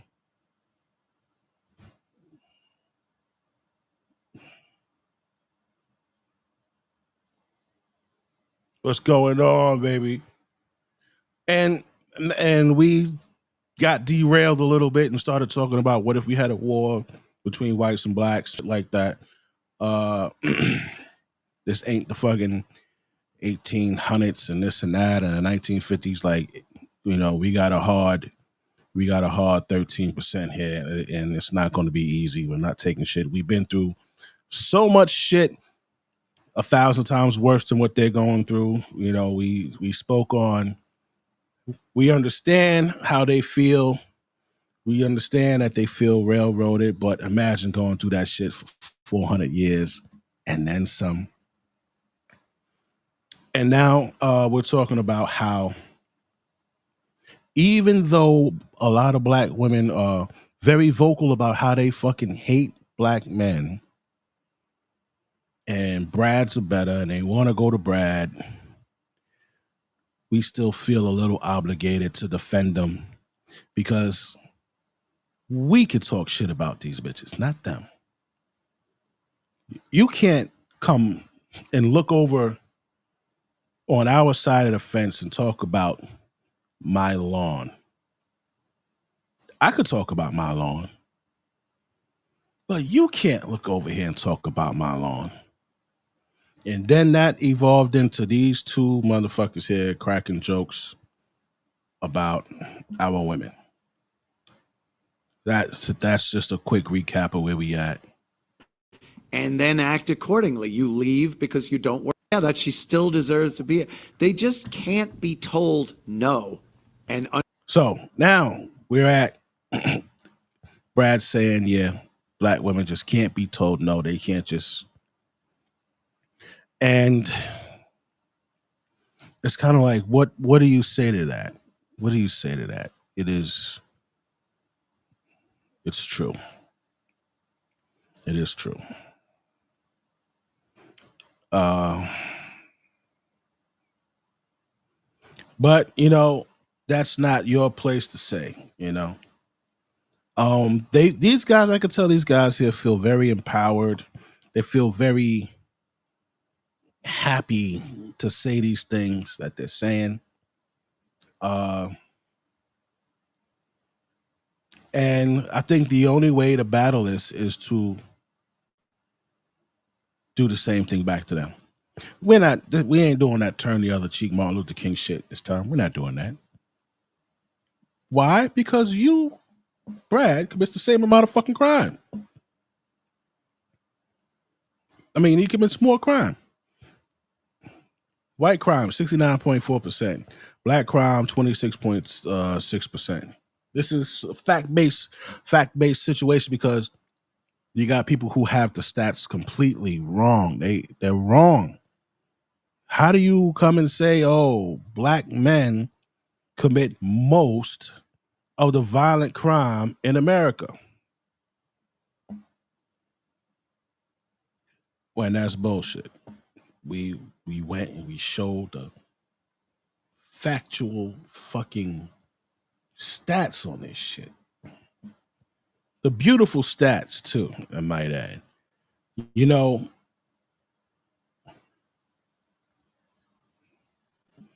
When we look here, when you see this word total right here, total offenses charged, out of 6,816,000, white people have 4,700,000. Blacks have 1,815,000. So you can't say that they commit 69.4% of the crime. We commit 26% of the crime. They commit. We take the lead barely in murder and non-negligent. They have 45. We have 51. A 6% difference. Robbery. They're at 44. We're at 52. All right, yeah. We'll rob motherfuckers. We'll shoot motherfuckers. But so will they. 44%, 45% ain't nothing to shake a stick at. Now, when you come to the big R, taking it, they at 69.8%. We at 26%. 69, bro. Violent crimes, that dude Myron Gaines said some of violent crimes. Who commit the most violent crimes? 59% white, 36% black. So that statement he said was fucking false. He doesn't know what he's talking about. He just gets on a platform talking shit. He don't know what he's talking about. All right? Where's he at?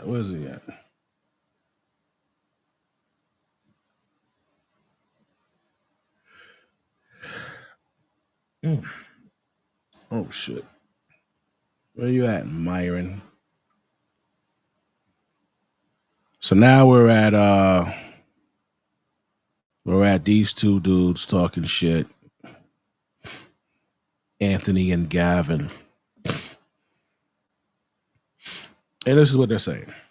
Understand no, and then act accordingly. You leave because you don't work here anymore.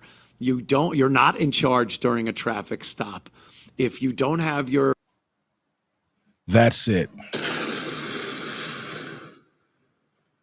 That's all we saying.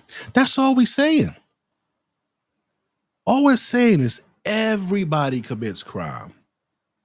It feels like they were just trying to say only niggas commit crime. That's what it feels like they were trying to. And look at this. Check this out. Feels like they were trying to make everybody in the United States believe that only black people commit all of this crime. Look at this shit here. Where we at here? Right? During 2017 to 2021, a greater number of violent incidents with white victims involved white offenders. What? 8,721,450 incidents committed against white offended or white victims by white offenders. Right? And it says more than any other race. So when we go down and we look, this thing, the highlighted part, right? This is the offender race. And over here, we see white, like this is the victims. So of the white victims, there was 15,795,000 white victims, right? Of that 15 million, 8 million white people did it to their own people. 2 million black people offended, committed crimes against white people. 2,382,000 committed crimes against white people. But 8,721,000 committed. They committed that they do it to their own people too. They do it to their own people too. But when we go when these niggas talk, they make it sound like it's just us. Where this motherfucker at?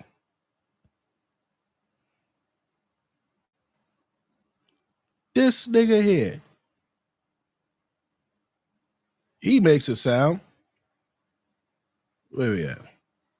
And he acts like he's doing them a favor. They don't give a fuck about him. I'll say it for them. Black people commit, no, I'm safe. Now, this uncomfortable reality that no one wants to say, so I'll say it for them. Black people commit a lot of crimes. A majority of the violent crime committed in the United States is committed by a small percentage of people, and they tend to be black men. People commit a lot of crimes. A majority of the violent crime committed in the United States is committed by a small percentage of people, and they tend to be black men. People commit a lot of crimes. This uncomfortable reality that no one wants to say, so I'll say it for them. Black people commit a lot of crimes. A majority of the violent crime committed in the United States is committed by a small percentage of people, and they tend to be black men. That nigga don't know what he's talking about. He don't know what he's talking about. But he'll get up, blacks didn't shoot Lincoln, Garfield, McKinley, Kennedy. We don't shoot Reagan or Trump. Oh, I like this guy. And I empty my Glock in his chest. Oh, I fucking like this guy. You know, it was so ironic. They were talking about Metcalf and all this shit. And then what happens? Some fucking crazy white boy goes to Florida State University and shoots 8 people.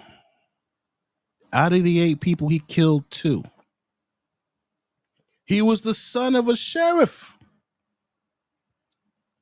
The son of a sheriff went to FSU and killed people. A black kid went and shot 4 people in, I forgot where, right behind the white boy. But the black boy had a reason.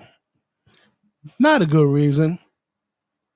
But he went and he saw exactly who he wanted to shoot.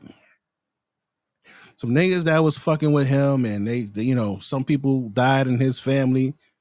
And this motherfucker went up and went in that school and aired them niggas out. The white boy just go up there, he just fucking mad because his PS5 don't fucking work. And he'll just go and just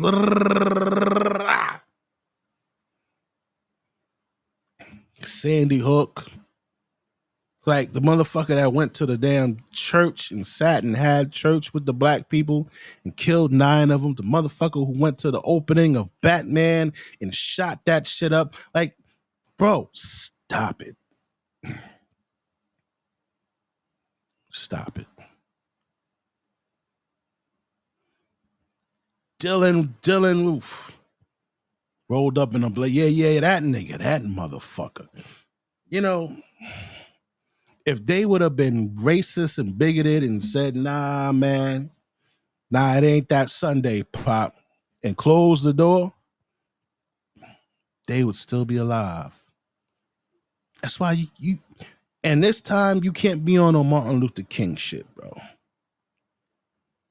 Listen, Brad. I got Brad friends. Now I'm not saying that if you got Brad friends that you've known for years and you know, and you guys have gotten past the race thing, that's cool, that's great. Man respect man. But if you don't fuck with me and I don't fuck with you, stay on your side of the fence, I stay on my side of the fence, and we keep the peace, bro. But if you think you're gonna waltz over here and like, oh, hey nigger, get out of line, nah, bro. No. It's not that type of party. I'm telling you, leave it alone. Yeah, they don't got white. Yeah, they got white killers. I go to the range over here in Suffolk County. I see them. See them out there with their daughters practicing on the line. I see them, but they see us too. Just keep the peace, bro. We don't need this. We don't need this problems. Son of Sam Dahmer. They were saying something about Carmelo Anthony. Oh, they donated money to Carmelo. Man, listen, don't nobody give a fuck about that. What was that dude named? It was the white boy who was cutting bitches up, man. And he had a fan club. Wade Wilson, the nigga with all the tats on his face that was killing bitches. He was straight killing bitches. And bitches, and they fell in love with that motherfucker. They fell in love with him. Black chicks too. Billy the Kid, Al Capone. Yeah, man.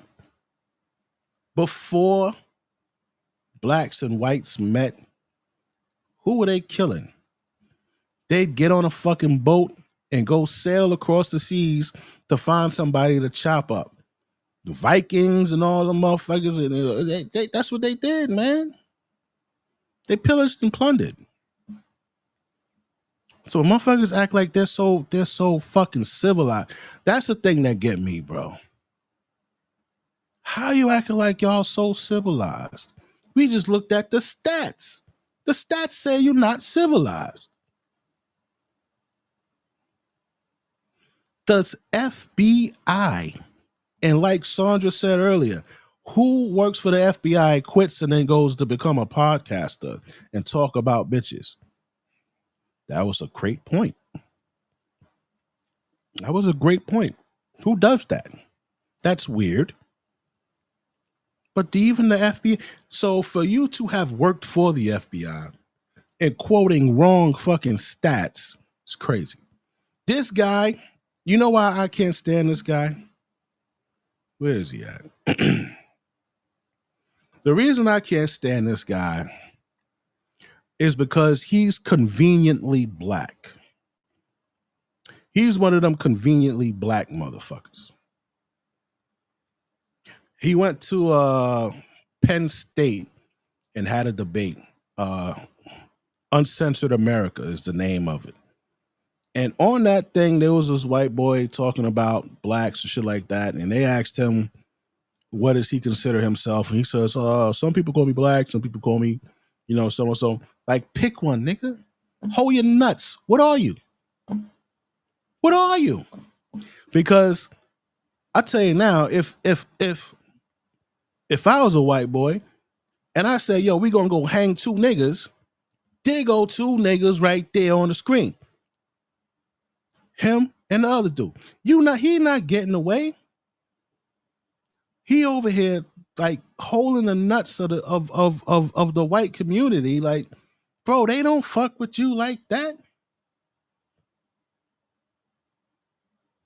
But the sad thing is the brother right here, he doesn't know the statistics. He doesn't know the stats.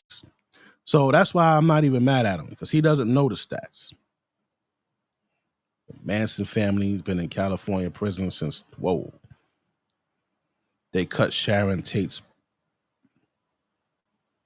Oh, who is this guy? Continography. Oh my God. Thank you for coming by the stream. Very knowledgeable guy. Oh my God. Oh, I love her. I love this.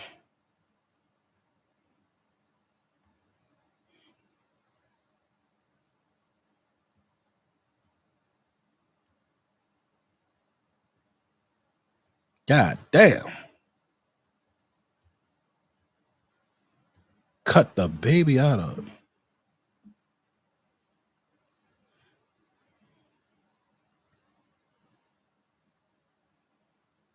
Yo, why this wasn't even that long ago? I thought this shit was like in the 70s or something. This shit was 2019.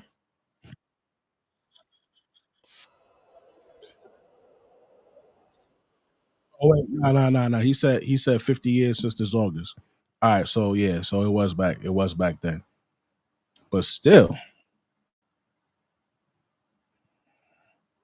Yeah, fuck Myron. Hold on. Let's check this shit out real quick.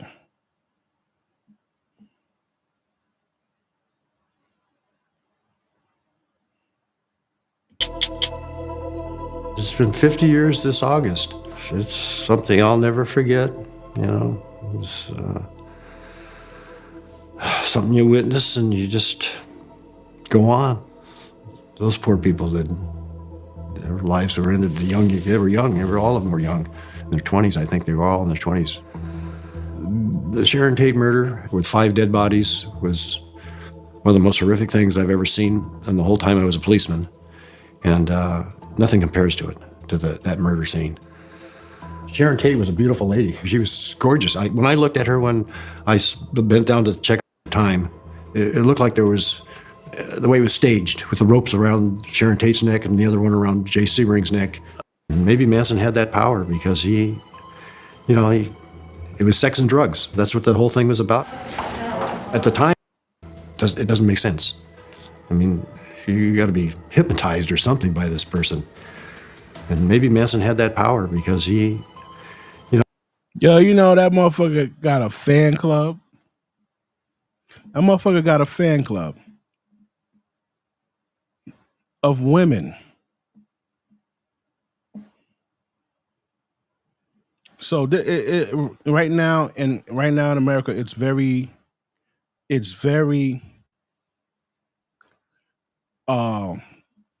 tense. There's a top heavy racial tone. And I advise my black brothers and sisters not to respond weakly, in a weak manner. Be respectful, be cool, and just don't take no shit. This isn't the fucking 40s or the 30s. None of that shit. The Great Debaters, one of the famous scenes was Forrest Whitaker with his family in the car, and he hits this pig from these white farmers, and they make him pay for the pig. They take his fucking rent money and make him help them get the pig in the fucking van. Like, it's just not that time, man. We're not doing that. We're not doing that. You know what I'm saying? Yeah, we weren't guaranteed life, but we are guaranteed death. That's a guarantee. And and don't go out like no motherfucking sucker, man. If it has to come to that. What? How the fuck this motherfucker do that?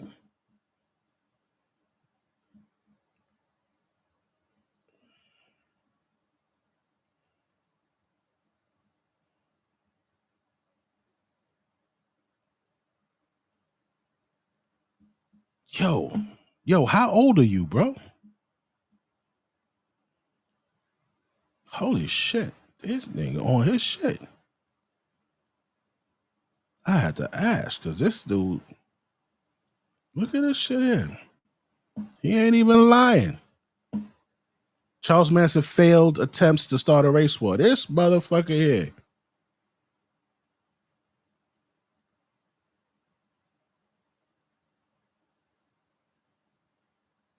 God damn. Charles Manson's failed attempts to start a race war. For 46 years, murderer Charles Manson regarded himself as superior to the black What?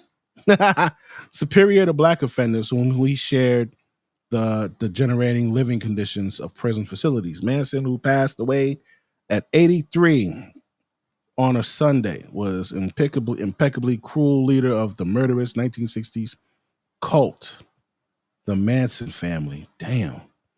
The cohorts of the most notorious victim was then pregnant actress Sharon Tate. The 9 murders committed by the family are infamous, but the racial motives that drove the heinous acts aren't as well known. But as the swastika tattoo carved into Manson's forehead indicates, it was by no doing of the callous killer of white supremacy was less reputed than a sheer. This shit is crazy, bro. I knew you had to be a seasoned vet, kid. I knew you had to be a seasoned vet. Because he came in there with the motherfucking stats in the fucking proof. Wayne Gacy, the clown killer, killing young white boys, and oh my God, bro. You know, that's a good point, man. All them white neighborhoods where all them white kids went missing and shit like that. Yeah, man. Like, come on, man. Don't ever talk about us. Cause we all do shit. This shit crazy. Look at this nigga here. Look at this nigga here.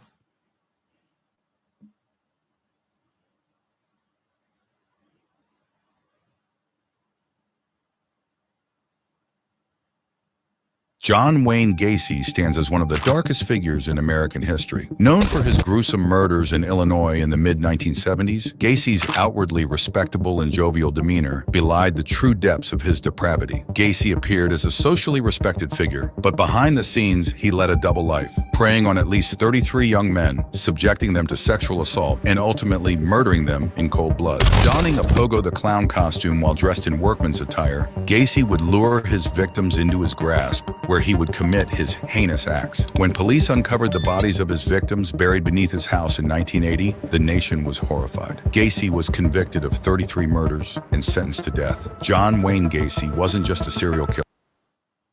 Is that where they got that movie from?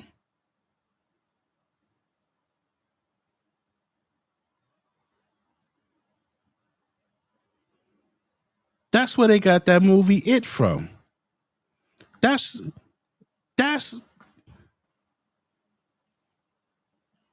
who the movie was made after. It was a clown nigga, and he had a balloon, and he was in the fucking sewer. Oh my God, yo, that's crazy. Yo, Brad, what the fuck are you doing? Oh my God. You know they got 69.44% of the R's, right?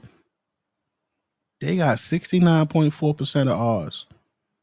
And more than half of that is as under 18. They got a stat.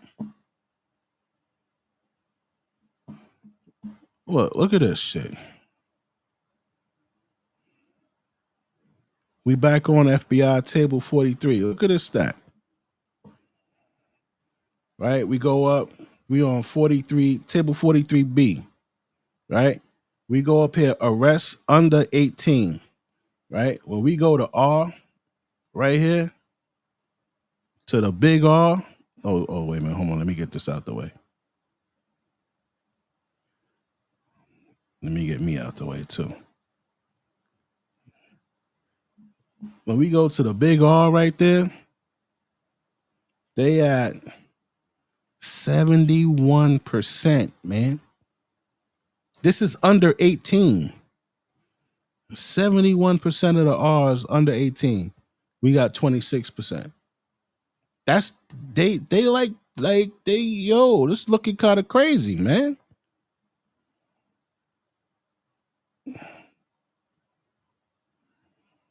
Killer Clown. The BTK. God damn. What the fuck is that?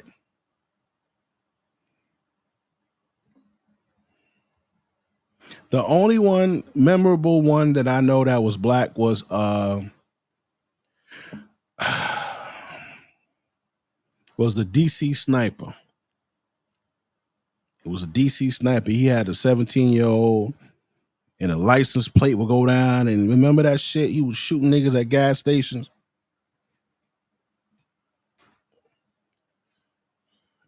Yeah, that was it, man. Dennis Rader, that's his name. Damn.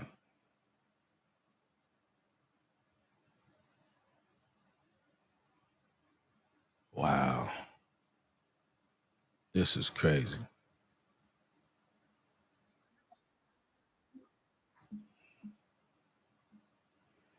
So, I mean, listen, we want to talk about crime, man. They want to talk about never let nobody tell you, oh, the black people, they commit so much. Nah, nigga. We don't take the cake in this motherfucker. Y'all do. Y'all do. Y'all can't tell no brother that he Friends, how are you today? killing everybody in the fucking country.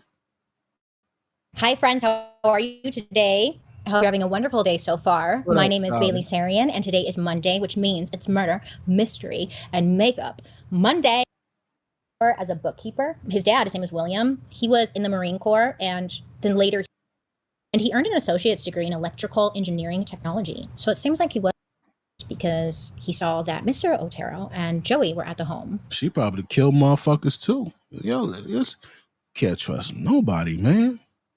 Can't trust nobody. Yo, I don't know what's wrong with Shannon Sharp, man. We got Shannon Sharp need to watch this damn stream. But I say one of the first, if not the first, mass shooter at the University of Texas, 1965. He was a vet shooting people from the clock tower. Oh my God. Damn. So this broad here, she straight. I don't care. Yeah, I'm a racist. And like I said, I respect it. You could be a racist, man. You know, you stay on your fence, and I stay on my side of the fence. If we both in Starbucks, I'm gonna tell you like this: keep all that nigga shit inside your fucking mouth. People are not taking that shit, man, because they see don't nothing happen to you for saying that shit. Don't nothing happen to you for saying that shit. So we on the Starbucks line. Don't come up here talking about, yeah, let me get a motherfucking a venti latte and this nigga paying for it. Now you gonna get your shit cracked. Don't do it. I'm going to fuck your head up with this one. American Most Wanted was built behind a white man who killed his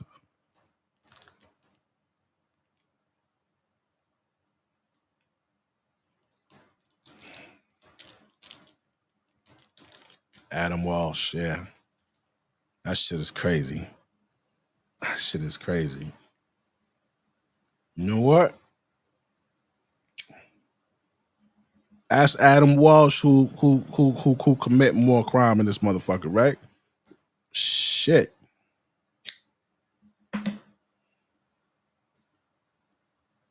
Mm.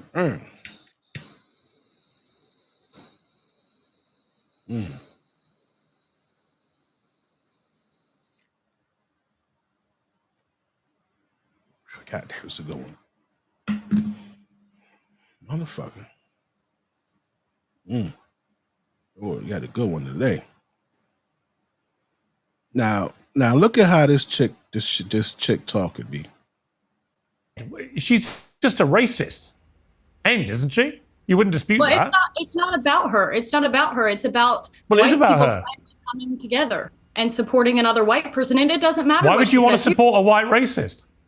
Because I want to support free speech, and you cannot have free speech in a country. No, if you that's have, fine. You can support free speech, but you also have to be accountable for what you say. She is. I mean, would you use the N word out of interest? Yes, You would.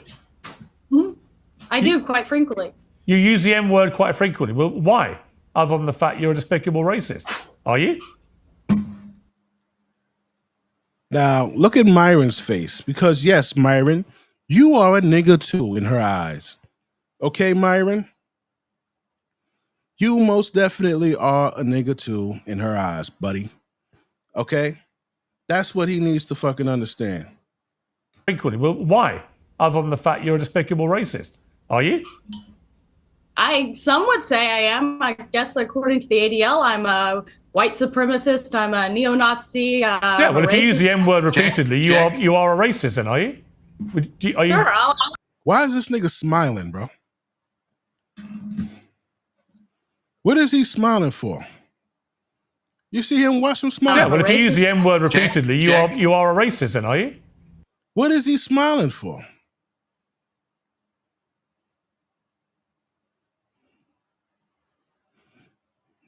Whites, yeah, the first gangs, the 5 points, gangs in New York, hell yeah, and guess who else they were putting in the same category as us? The Irish, the fucking Irish. They hated them motherfuckers too. Yeah, Gangs of New York was a dope. I ain't gonna lie, that was a dope ass movie, bro. Oh my god, The Butcher. That was a dope ass movie. Yeah, the Irish too. They didn't like the motherfucker because they were fucking immigrants. They used to they treated the Irish bad. The Irish just didn't go through what we went through. They treated the Irish bad too. But why is this nigga smiling? What are you smiling for? She's talking about you too, stupid. Are you? Sure, I'll embrace that. If that means forwarding, helping white people achieve freedom of speech, real freedom of speech, which, by the way, Shiloh Hendricks is being attacked. Real freedom of speech, Myron. That means she could call you a fucking stand nigga too. Sure, I'll embrace that. If that means forwarding, helping white people achieve freedom of speech, real freedom of speech, which, by the way, Shiloh Hendricks is being attacked on all fronts. They're trying to bring legal charges against her. They're trying to get her children taken away. So you were saying Carmelo Anthony, it doesn't matter. That's a different. Sorry, but just to be thing. clear, you just said to me you use the N word regularly. In what context? Right. Do you use it with black people? Yes, if it's appropriate. When would it be appropriate to use the N word? People. When would it be appropriate? Anytime I feel like it. Now the brother starts to interject, but in this situation, right, when you're debating someone, less is more at certain points. At this point right here, Pierce has got the lead, and he's letting her dig a fucking ditch. Let her talk. Remain calm and let her talk. Because that's how you box them motherfuckers in. You don't just start, oh, you're saying it? Yeah, the butcher was cold. Yeah. But just like we were saying earlier, before blacks and whites met up, we were killing each other. That was one of the main things they fucking whites did. Vikings and the Romans and the Greek, all the motherfuckers were just killing each other. The Middle Ages was fucking bananas. The way they killed motherfuckers in the Middle Ages, they used to have inventors come up to the fucking king or whatever he was and say, I have this new contraption for you. He made the bull, right? These is white people. He made the bull. He said, yo, you put the motherfucker inside the bull in the side of the bull's belly and you lock it so they can't get out. And then you light the fire underneath the fucking iron bull. And when it gets hot and he starts to yell, the guy put 2 horns inside the bull, which was inside the nose. And when he yelled, the sound came through the horns and it made a sound. And he said, "You would like the sound." You know what he did? He said, "Well, how do you know a person could really fit in it?" He says, "Oh, they can. So he said, "Go ahead, just step inside. Just step aside so I can see." That motherfucker got in there. He locked that nigga in there and set that shit on fire and cooked that motherfucker in there. They had some shit called quartered, tarred and quartered, something and quartered. They would tie you up like this, B, hands and feet to horses, and just had them motherfuckers pull you apart. They had all kind of crazy shit, bro. They were brutal, heathenish, disgusting, horrible people. So, man, that's just in your bloodline, man. Don't be talking about niggas. You can't talk about niggas.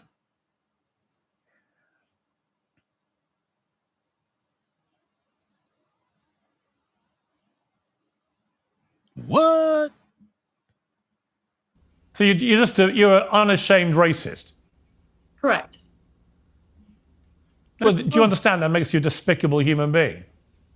I guess so. I don't really care. I mean, why are we not talking about Shiloh Hendricks? Why are we talking about? Well, actually, I think you've moved it on in this debate very quickly to your own racism, which explains why you've supported her in public and why you've got all these views. You see no problem with a woman shrieking the N-word repeatedly because you yourself are a despicable racist, and you've just proudly admitted that with a smug grin on your face, which is pretty horrifying, actually, for most people to have to watch.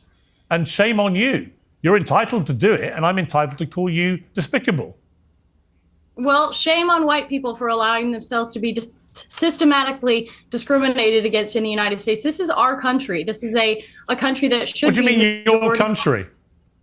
Because I'm white and my What, there are no black people in American history? Is that what you're saying? That they've all just landed in America, invading your white country? Is that your position? Mm-hmm. Well, I mean, they were brought here technically. My God, do you understand how dumb you sound? This is stupid. This is stupid and racist. And at some point, we have to ask ourselves, do we want to reward this kind of disgusting behavior by platforming it? I don't disagree, Mark.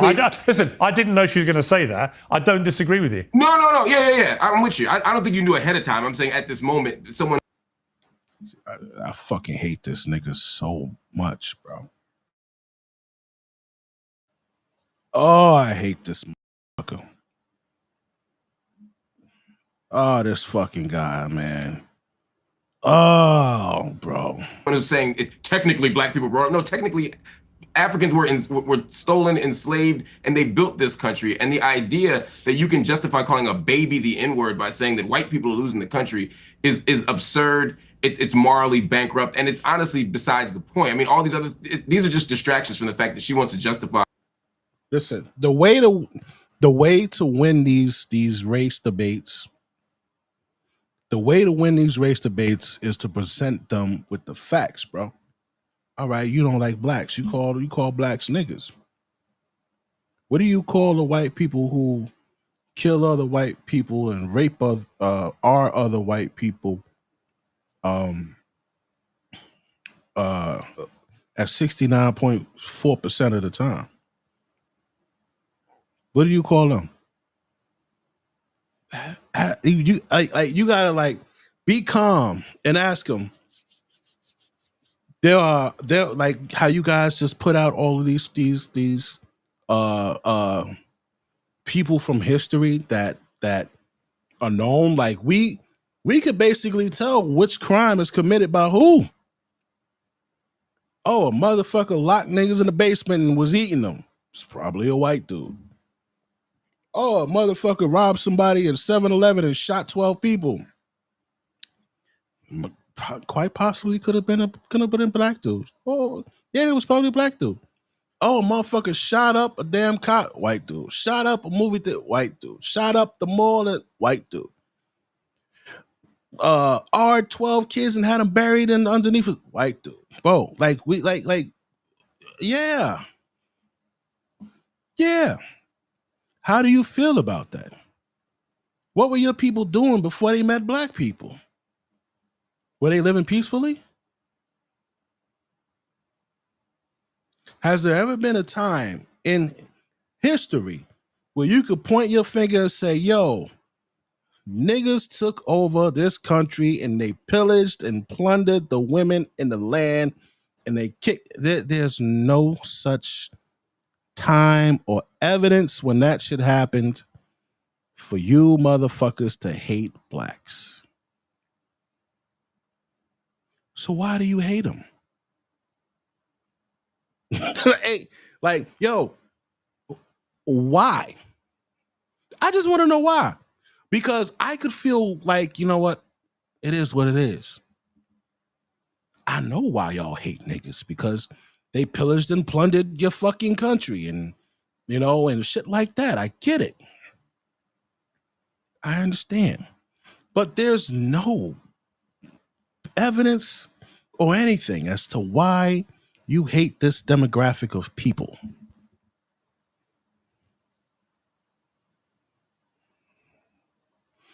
There's scientific evidence that shows that this particular race of people are physically superior to you. Scientific evidence of that. Could that be it? Could it be the way you had this slave working in the field and he was fucking pulling and yanking and using all of these hot, sweaty muscles, and your fucking wife was just standing on a porch sipping tea looking at this buck? Could it be that? So was that why you were always cutting the nuts off and all of that? Because they had these big brown nuts and this big long ass fucking dick? Could it be that? What was it? Why else would you hate these motherfuckers? Wars are created over what? Money or hoes? So why you hate the niggas who never did nothing to you?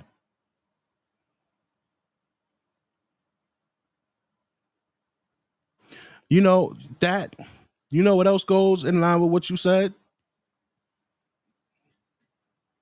Other races like the Asians and the Indians and the whoever ends and all of that jump on a bandwagon and hate blacks. I look at them as dick riders, bro. You just don't like blacks because Brad don't like blacks. That's just some bandwagon riding shit. You know? Like, nobody likes anybody dark. Even if you're not black, you're just dark. But you're not black, but you're dark. Cubans, they don't like them. Dark Italians, they don't like them. Dark Dominicans, they don't like them. Dark Asians, they don't like them. Dark Mexicans, they don't like them. They're not black. They're Mexican, Cuban, Dominican, whatever. Asian. Well, so why you don't like them?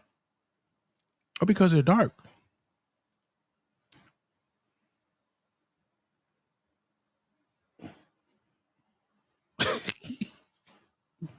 Yo, bro. These motherfuckers. You know what we need? We need a race Olympics. We need a race Olympics. We need a race Olympics. Not just in the physical aspect. We need a race Olympics where there's a physical component, weightlifting, running, sports. We need a shooting component. We need an invention component. We need the smartest and the biggest and brightest of each race to fucking compete, bro. To fucking compete. and just be and like just to settle this shit. Like, let's just settle it, man. Who's better at what?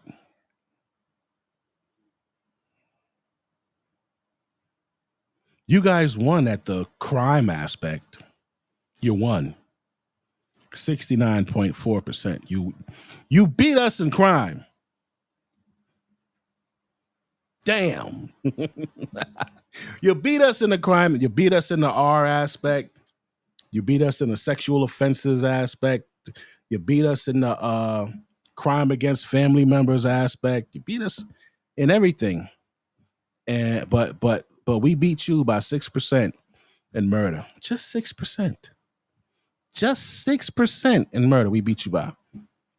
So if you got a line of 10 Brads and 10 Tyrones, 4 Brads are likely to kill you. 5 Tyrones are likely to kill you. So it's not like you guys are safe either. You're not safe.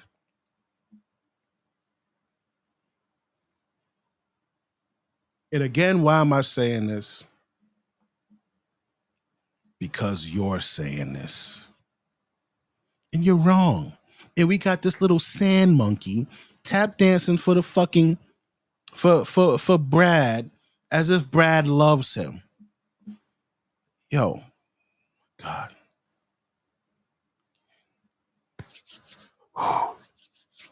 We need something to happen to this nigga Myron Gaines.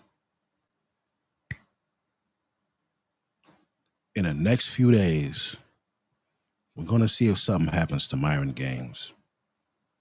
We're going to see how powerful Big West is, bro. We're going to see. Because I can't stand this nigga. You ain't even a real nigga. You are a fucking a fucking Arab, bro. You're an Arab. Trying to act. How I could see if you were at least light skinned. You ain't even light skinned. You ain't even a real like I said earlier. Who was them 2 guys? The Hodge twins. You ain't even like the Hodge twins. You ain't even a coon. You just a nigga from another race who look like us, talking shit.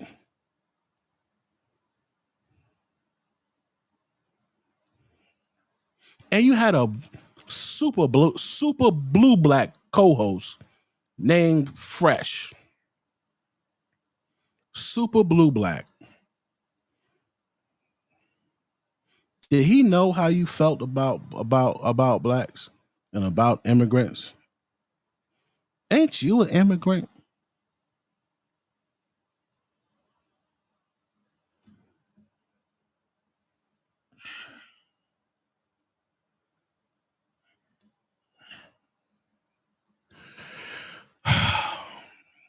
You know,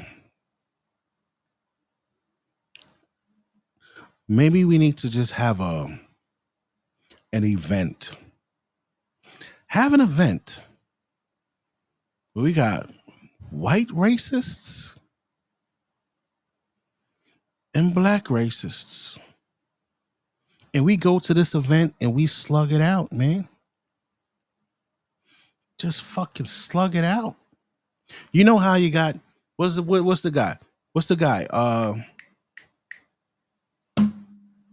The boxer, Bud Crawford. Know how they got a guy and he signs the contract, and then the guy on this side signs the contract, and then they go and fight. Yeah, bro. Yeah. Yeah.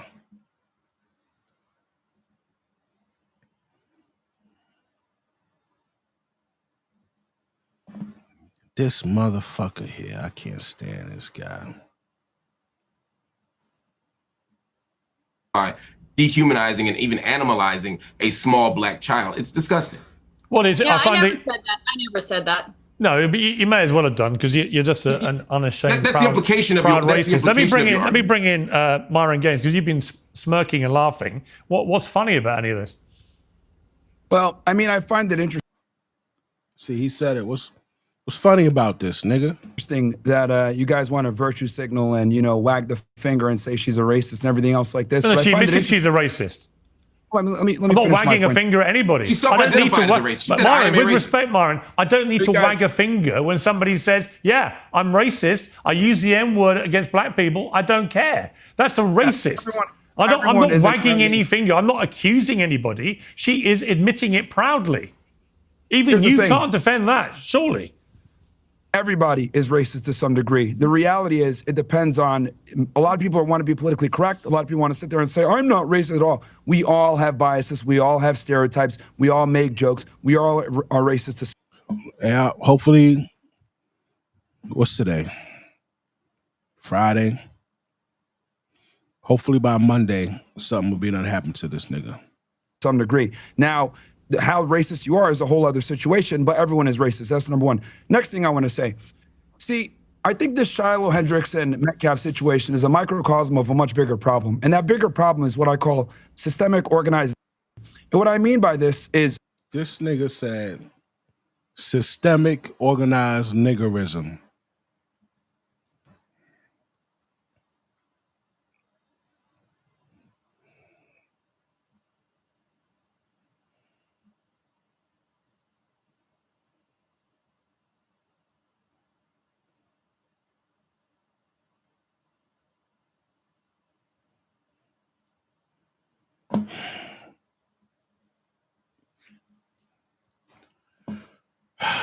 You know, who, yo, look at this guy's face after he said that shit. Yo, look at the brother face after he said that shit. You mad as hell too. I hear you, brother. for decades, we've had black people literally running around with black supremacy, committing crimes, not getting accountability for their actions, and then they blame the system for it. For example, George Floyd, criminal. Ferguson, criminals. Freddie Gray, criminal. A lot of these people are criminals, and what ends up happening is they challenge the police officer, they get into a physical altercation, things go left, they die, something happens, use of force is utilized, and then they want to cry about the result. When in reality, it's not the police killing black people, it's black people killing black people. And if you want to talk about black on white violence, black people kill white people 2 times as much. And on top of that, most of the shootings in America, a lot of the times, are white people killing, white cops killing other unarmed white men. So this whole systemic racism or police brutality or, oh, it's all so messed up. The reality is this. Black people have been able to get away with a ridiculous amount of privilege in America for a very long time. They're able to be racist with impunity. They're able to call white people crackers without being challenged back. And quite frankly, white America's had enough of it, and the chickens have come to roost. Now, look, am I saying that's awesome? Am I saying that's great? No, but for literally the better part of almost 2 decades since the Obama era, we've had to have BLM and liberalism shoved down our throats, and quite frankly, we're all tired of it. Right, but just to be clear, you would have no problem. Are you blaming us for liberalism too? Everything's a nigga fault. Whenever a black man do something, it's a fucking problem. White people go kill somebody, nobody says nothing. Black person goes and kills some niggas. Oh, they're killing people. A white dude who runs a company called Abercrombie and fucking Fitch goes and he's fucking these little teenage boys for model jobs. Nobody gives a fuck. Diddy's fucking people who want record deals and money, and everybody's got a problem. Fucking two twin brothers who run a real estate company who've been sex trafficking and fucking girls for 10 years gets arrested. You don't hear any shit about it. Nobody fucking knows about it anymore. But like, yo, white people been going to DR, PR, ER, VR, all this shit, fucking the damn natives over there, and nobody says something.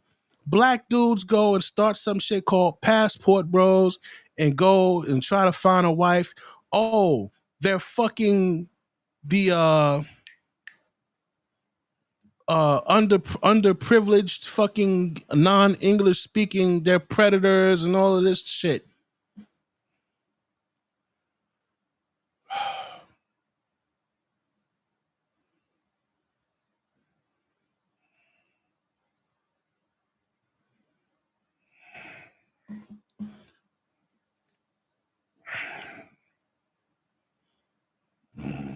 I'm getting tired of this shit, bro.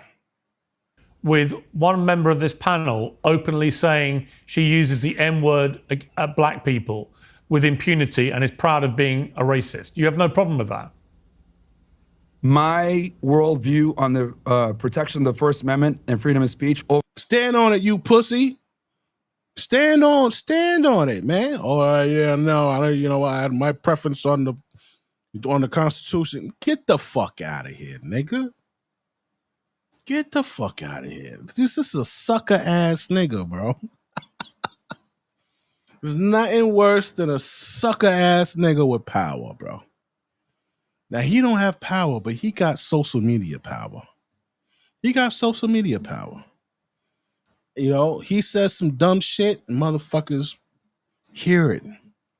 I say some dope shit. Don't nobody motherfucking hear this shit, bro.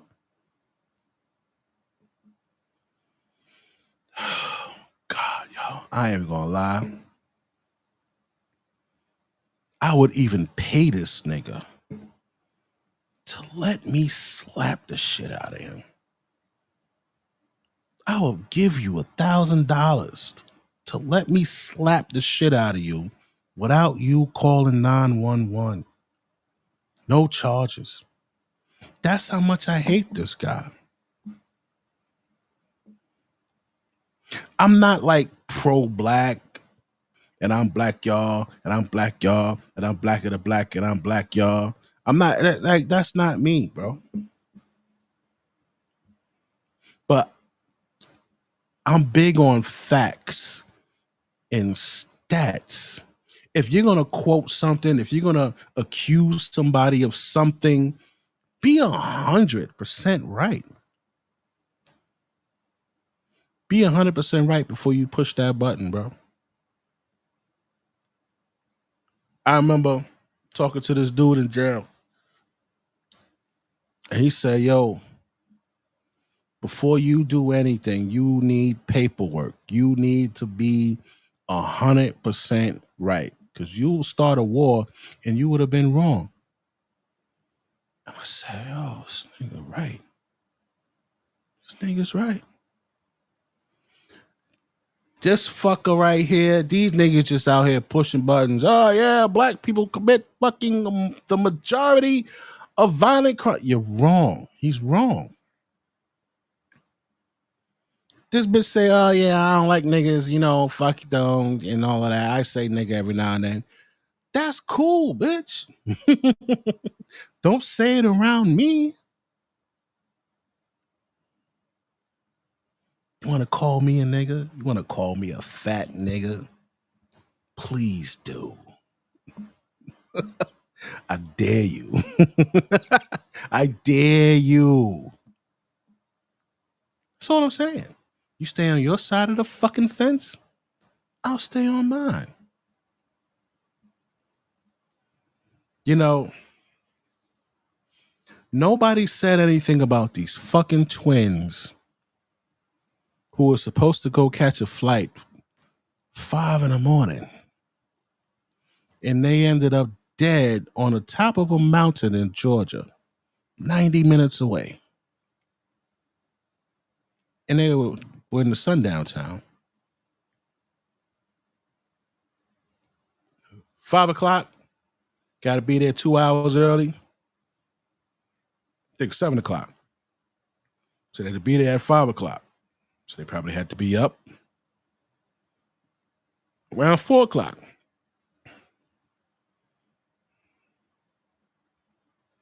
How'd they end up on a fucking mountain shot to death?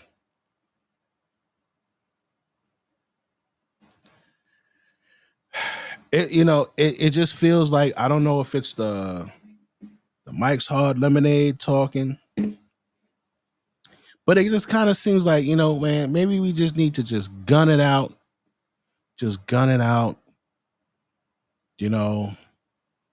for like a couple weeks, and then the smoke will clear, and we got it out our system, and niggas just go back to chilling.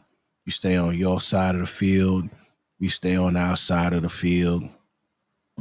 But this nigga here, This nigga here gotta get got, kid. This nigga here gotta get got.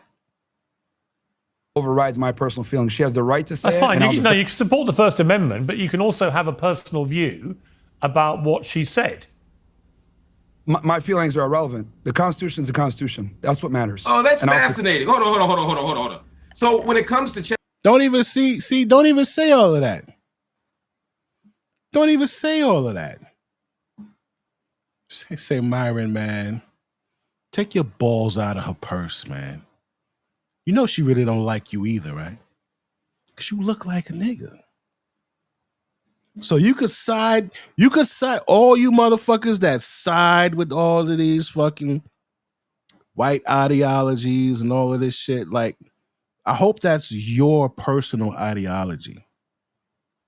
Because they don't give a fuck about you.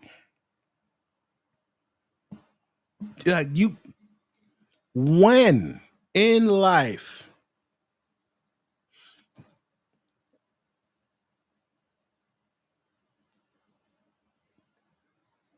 the Django, he only liked one nigga.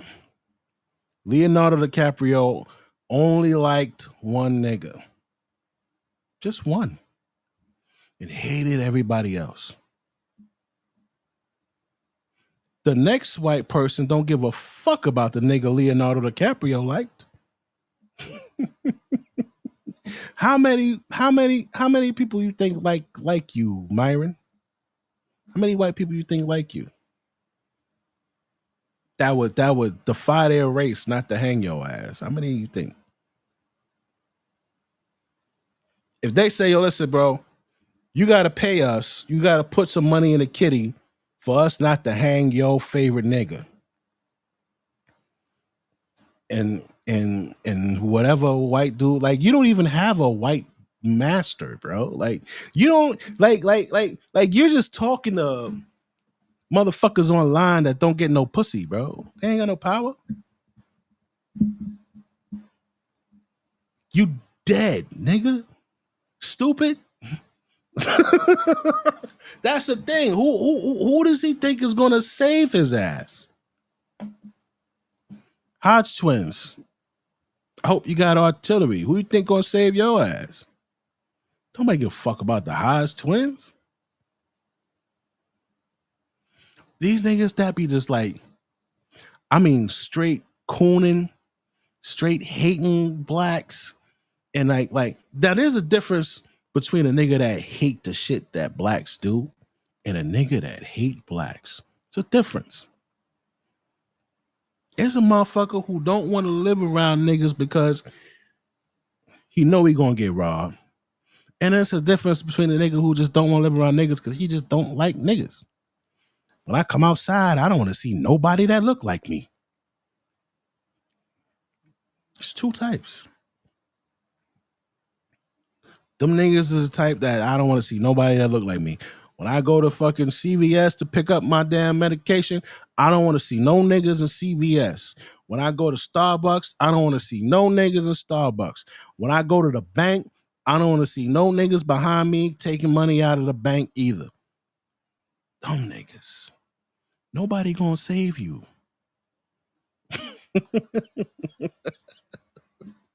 Nobody's gonna save you. Oh man, somebody need to make a movie or a skit or something with this nigga getting drugged or something, bro. chastising Black Americans about their behavior, about calling white people crackers, as you say, about their moral claims about the racist system. You can levy a judgment against Black Americans for all the things they do, but when it comes to this woman saying the N-word, and this other woman endorsing it and saying that she herself uses the N-word, now all of a sudden we can only talk about the Constitution and the legal right. We can't offer any moral judgment against it. That's disingenuous, and it's as the only Black American up here, that's quite frustrating to hear. Here's the thing. If you want to be soft and get offended by that, that's your fucking problem, not mine. This nigga talk so tough, bro. This nigga talk so tough, bro. This nigga talk so tough, bro.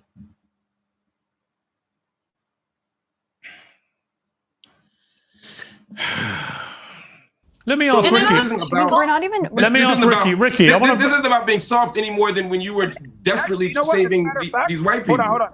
This sensitive nature that you have is precisely why we have this problem. It's not about being sensitive. It's about I didn't articulate. Hold on. Let me finish, Myron. Let me speak and then I'll let you respond.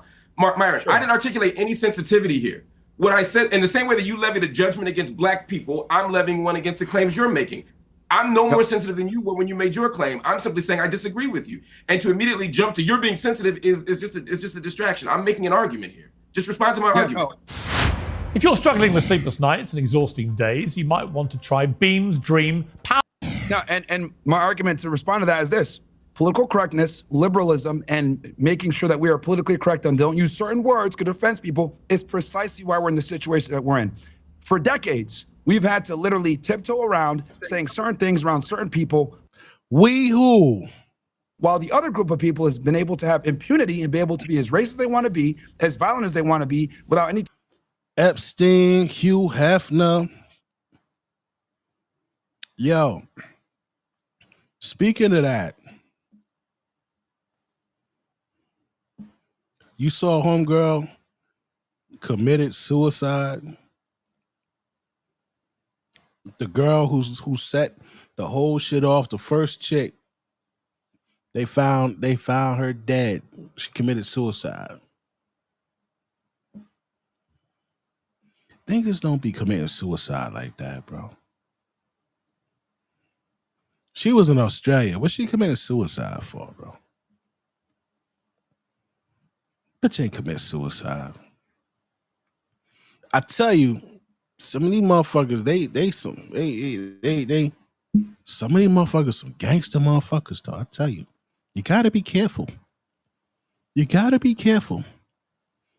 You see certain motherfuckers, like the dude who made Cash App, he went outside 5 a.m, got stabbed up. You know, like, oh, bro. The billionaire who beat Hewlett Packard and BlackRock out of $25 billion. His mans get ran over jogging. And then he gets on a yacht 3 days later, and the yacht just fucking sinks. Son, these niggas, real shit. These niggas got real life Jason Bourne ass niggas, bro. They call them human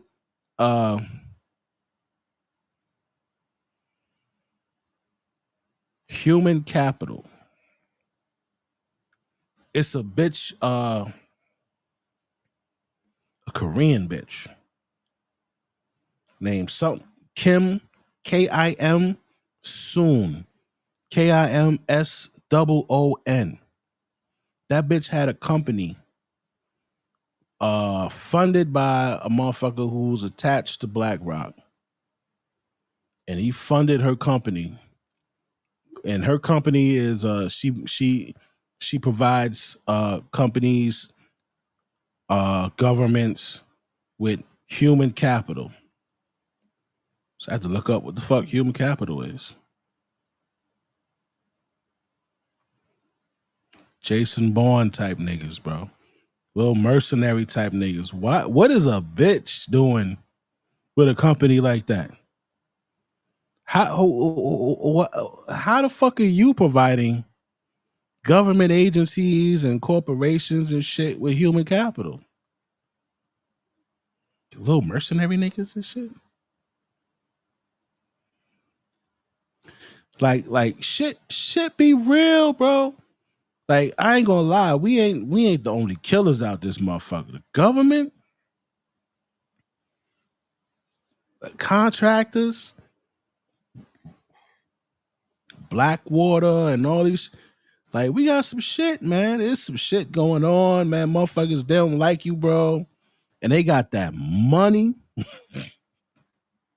Yo, if you think if I had money, that nigga right there wouldn't be gone, man. That nigga would be gone so fucking fast. That nigga right there. Or over there. Wherever the camera is at. Myron, that nigga would be gone. If I was a billionaire, that nigga would be out of here, bro. He'd be out of here. He'd be out of here. Soros would be out of here. What Alvin Bragg would be out of here. Nigga, I'd just be taking niggas out, bro. On some Wanted shit. You ever seen Wanted? The motherfucking cotton sheet come up and they got a nigga name. That nigga out of here, bro. Listen, man, it's a good reason why some people don't got money. You know, maybe God dropped the ball with this Soros nigga. But other than that, yeah, that nigga would be out of here, bro. Gotta humble yourself. Gotta be humble, man. You know? R. Kelly would be, I would free R. Kelly. I would free Diddy. Who else would I free? Now, why would I free those niggas? Well, the people who went after those niggas wanted something. They wanted something so bad that they traded their dignity and their body for it. And if it didn't work out, they make allegations.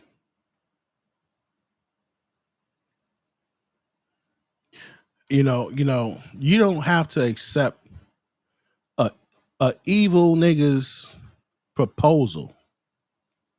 You don't have to. You ain't gotta accept what this motherfucker offering. You went to him and asked him for XYZ.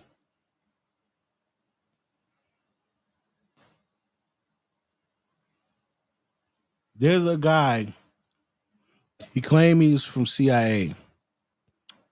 Bustamante.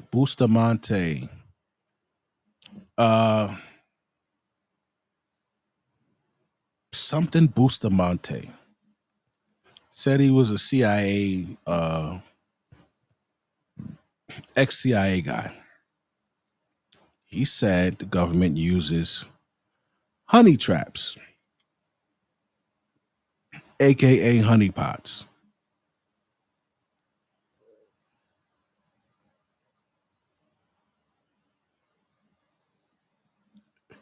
So they will send a woman at you. It's famous 50 Cent line. Niggas sent a bitch at me, I sent the bitch back cut up. Famous line. Sent a bitch at me, I sent the bitch back cut up.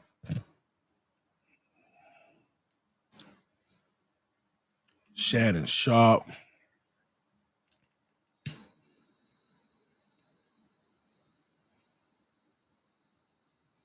All these niggas that got all this money.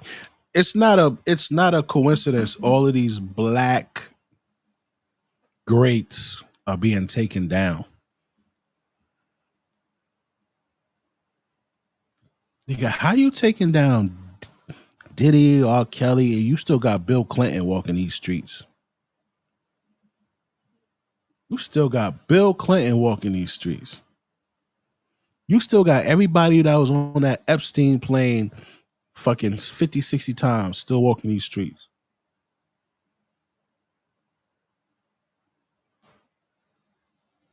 You worried about Diddy? You only got 3 charges on Diddy. 3 charges.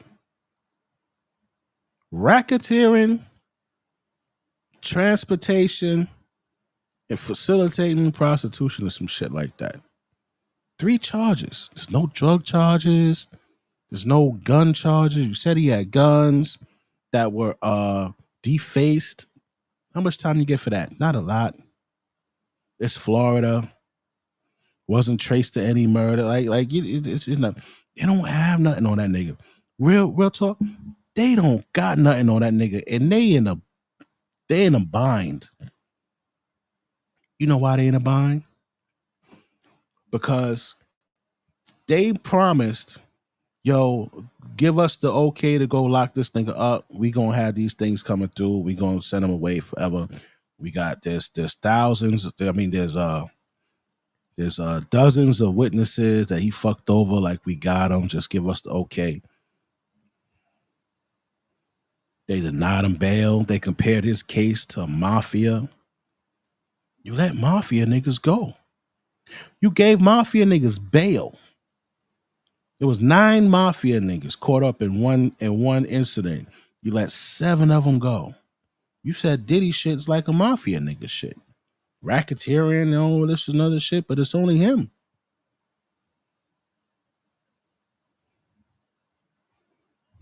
You got stupid ass Tony Busby chasing motherfuckers around. Like, you all of that shit fell apart. All of them motherfuckers is lying.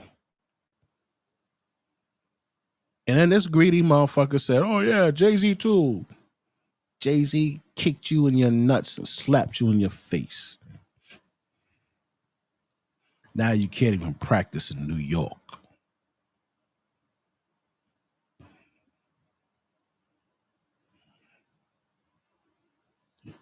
Diddy coming home, bro. That nigga's coming home. And he gonna sue every fucking body who made a documentary, who said some...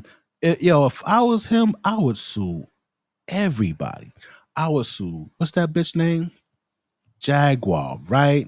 I would sue them bodyguards. I would sue that nigga who said he had tapes of me fucking little kids. I would sue Tubi. I would sue New York.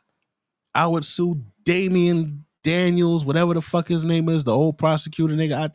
Oh my God, I'd get all my money back suing them niggas.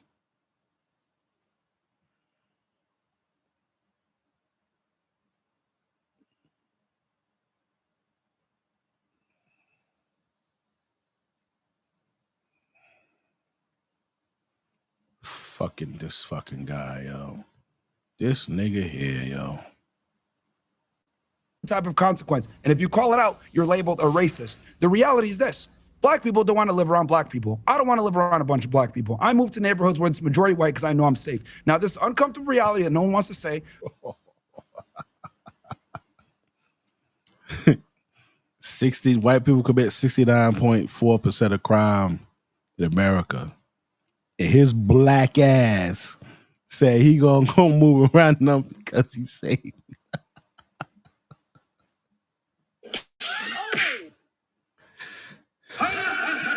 Stupid nigga. So I'll say it for them. Black people commit a lot of crimes. A majority of the violent crime committed in the United States is committed by a small percentage of people, and they tend to be black men. Look. We already debunked that. The reality is the reality. People don't want to say it, but the political correctness and being nice. All of you black dudes who go on these shows, and if you're going to talk up to anybody about crime and blacks, get your facts down. Google is your best friend. If you don't know what to search up, talk to ChatGPT. They'll tell you where the site is. They'll give you the link. Click the link, get the information. Don't go talking to these motherfuckers and you don't know the facts. Don't talk to these people and you don't know. You only got your feelings. You only got, maybe you believe that they don't commit that crime, but you have to be able to prove it. You should be able to spit to this motherfucker. Listen, bro, you used to work for the FBI. You're like, yeah, I did. So how the fuck your facts wrong? You said, what are you talking about? Yeah, man, your facts are wrong, man. According to the FBI, white people commit 69.4% of violent crimes out this motherfucker. 71% of ours are committed by white boys under 18. What are you talking about, Myron? That's how you gotta say that shit calm. You gotta say that shit calm, bro. Don't fall into the stereotype of the angry black man. You won't get heard. You talk to this nigga factual, fact based. I don't care how many. What's that young lady name?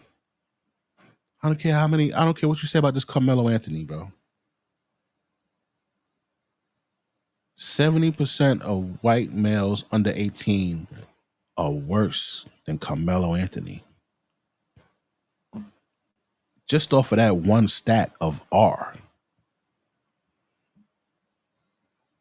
Let's talk about it. Let's talk about it. 71%.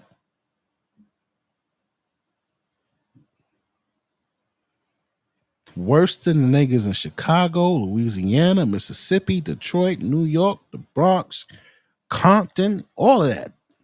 They're worse than them niggas. We'll talk about it.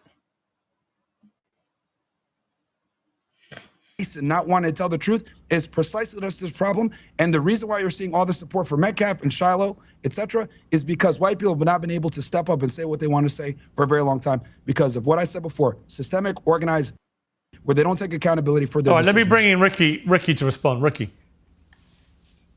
Yeah, I mean, I wanted to say that I agree that virtue signaling went too far, that political correctness went too far, but we're going from virtue signaling being the norm and being praised to now vice signaling being the norm and being praised. It's not just a matter of does this woman have the right to use that word? I believe that she has the right. I disagree with it. But is she now being rewarded with $500,000? Why are we rewarding people for performing vice instead of virtue? This is not healthy. This is destructive to our society. This is destructive to our social fabric, to our culture, to our ability to live with other fellow Americans. It's gross to reward someone for bad behavior. It's one thing to tolerate it. Listen, bro. I don't why do we care though? Honestly, why do you care that this bitch is getting $1 million, bro? She called a black kid a nigga and white America giving her $1 million.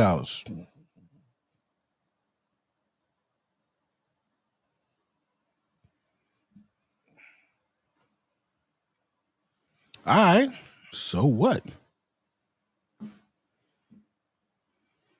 One person with $1 million, like, bro, it don't matter, bro. Like, it really doesn't. Like, it's not taking nothing from you. It's showing you who they are and what they stand for. You can actually use that later. You can actually use that.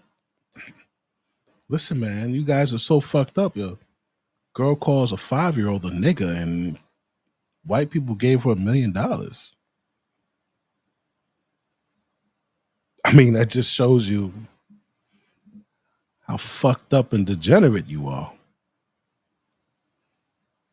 Think about this. White woman calls a 5-year-old a nigga. And white people gave her $1 million.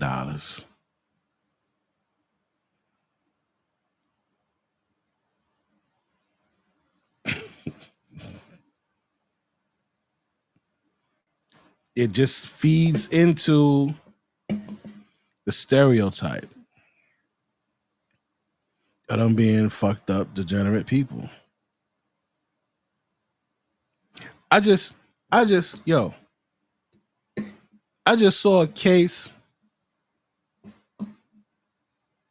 It was a horrible case too.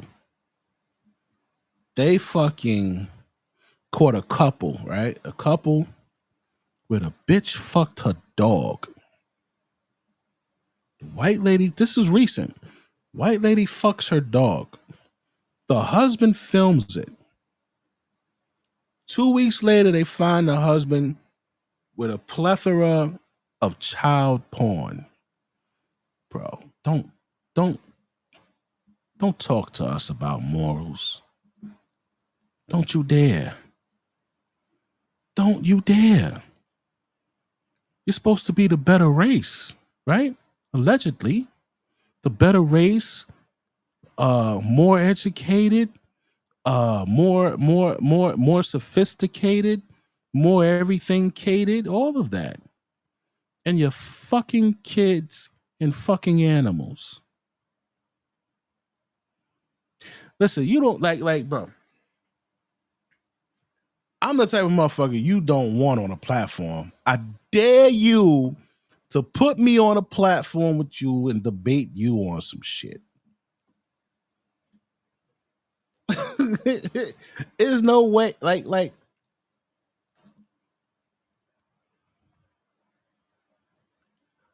my young niggas, my YNs, they shoot each other over stupid shit. These aren't the YNs in Harvard and Stanford and HBCUs and shit like that. These are the niggas from the most gutter places in America. I kind of expect that from them. This is the most gutter, unsafe, poverty-stricken place in America. That's what you're gonna find there.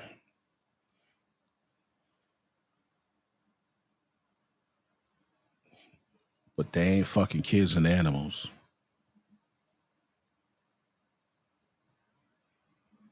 They're not doing that.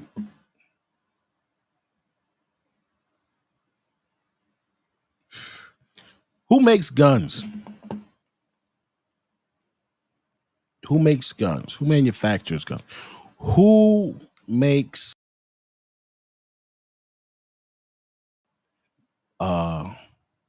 what's that new shit? Fentanyl. Who makes that? Niggas don't know how to make that. Niggas don't know how to make fentanyl or crack or cocaine or heroin. The NRA, what does the NRA do? Nah, the NRA don't make them shit. NRA is like a gun club type shit. The niggas that make, yo, my nigga Narrative was there.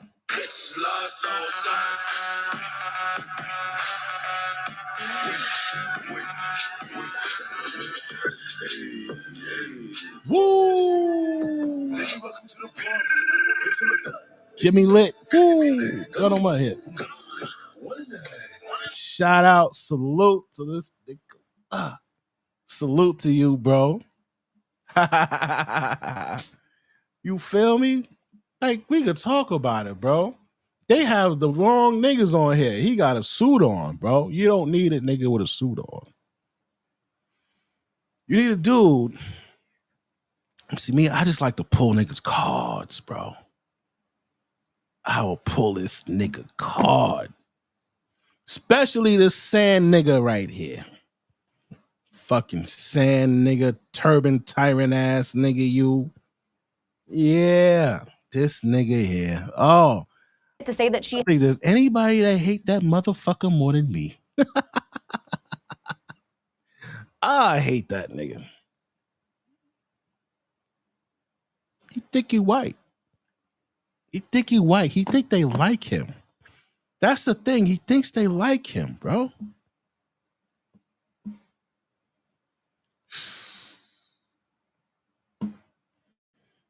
I might have to call a favor in to get this nigga hit, bro. I might have to call a favor in. Into the YouTube gods.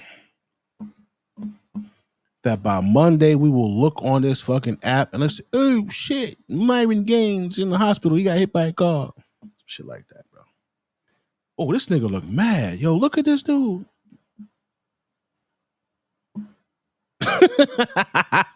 Yeah, he mad as fuck. She has the right to do it, but she called an autistic 5-year-old the N-word. Like, I'm sorry, but I think we're kind of like missing the point in the actual. Now, listen.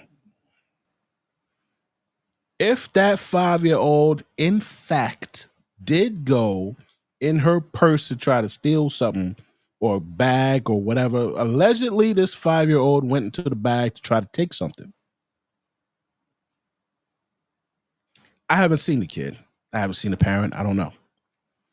I don't know. Maybe they did. If they did, and I'm gonna tell you what happened. She was in that park and she saw the little nigga come in there. And she said, "Ooh, look at that little nigga there. Oh, my kid. I want to take my kid out of here now, but I know my kid wants to play. Fuck. I hope that motherfucker don't come near my kid." She sat. And then this little kid allegedly went over to her bag or whatever the fuck it was and started taking out some shit. She said, "Get out of my bag, you little nigga." And this pedophile comes to her and says, "Hey, you called him a nigger." He should not have said what he said and gave them more fuel. He's a black man and should have addressed himself as the only educated black man on the panel. Lamont failed on this. And fuck Myron.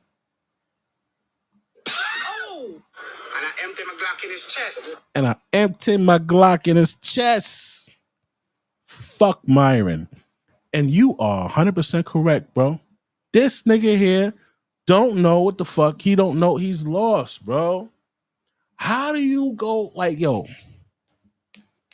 how do you go and talk? You're going on a panel with, all right, Pierce will probably be on your side, but you got two bras and this nigga Myron. You got to be up on your stats. Go and brush up on your stats. What are the latest fucking stats? What has been shown in history? What do we know about this Caucasian beast? Got the African beast. What do we know about the Caucasian beast? What do we know? So Myron's like, yeah, I'm on the white side and I don't want to live around no fucking niggers. And white is right. And yeah, that's why I live around white people. Bro, they don't care about you, bro. They don't care about that motherfucker. They probably don't even like him. Why? Because he resembles a nigga. They call him a sand nigga. A nigga that play in the sand. That's what they call the Arabs. You fucking turban tyrant ass nigga. Don't nobody care about you. This ain't even your country, bro. This is black and white country. Yeah, this is black country. We built up all this bullshit around here for free, nigga.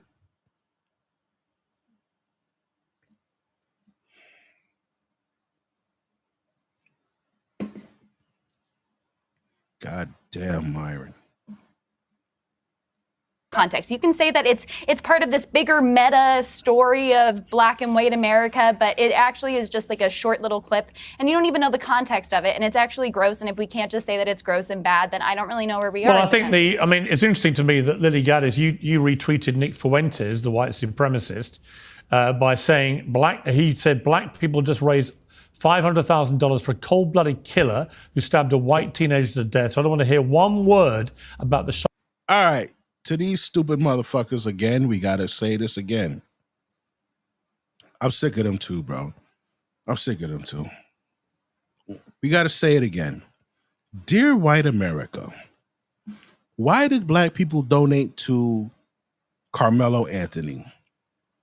Well, let's take the latest incident of the young black youth who was running from a stolen car carrying a Glock. And he got shot. When we looked at the history of Carmelo Anthony and saw that this nigga was working, 3.7 GPA, captain of the football team, captain of the track team, mother and father in the fucking house, we said he's not like them other niggas. He's about to get railroaded and he needs support. Here's my $10. So the only, you don't wonder why they don't donate to all other niggas or other YNs? Why don't we donate to other YNs? Because they out there shooting and clapping niggas. So if we donate to this one particular YN, it has to be something with him. Duh. He ain't fucking King Von. He ain't goddamn little Poopy and none of these niggas out there. He ain't out there selling crack and gang banging. This nigga is doing his thing. He's brought up in an affluent neighborhood. Both parents home. The mother's a stay-at-home wife. The mother doesn't even work. To be a captain, do you know what it takes to be a captain of a football team and a track team? You know what that takes? Dedication. You never, ever, ever, ever miss the practice. Faithfully, they take you there and you perform and you keep your grades up to stay on the team. So you're the captain of the football team and the fucking track team and you work? We need to reward that. Even though he's going through his trials and tribulations, we need to show our appreciation for his dedication to being a good motherfucker, to being a good representation of us. We ain't give no money to the kid that went in that high school and shot 4 other niggas that look like him. We ain't give no money to the motherfucker who was running from the goddamn cop with a Glock in his hand from a stolen vehicle and got shot by the cops. We ain't get no money to them. You know, do you know what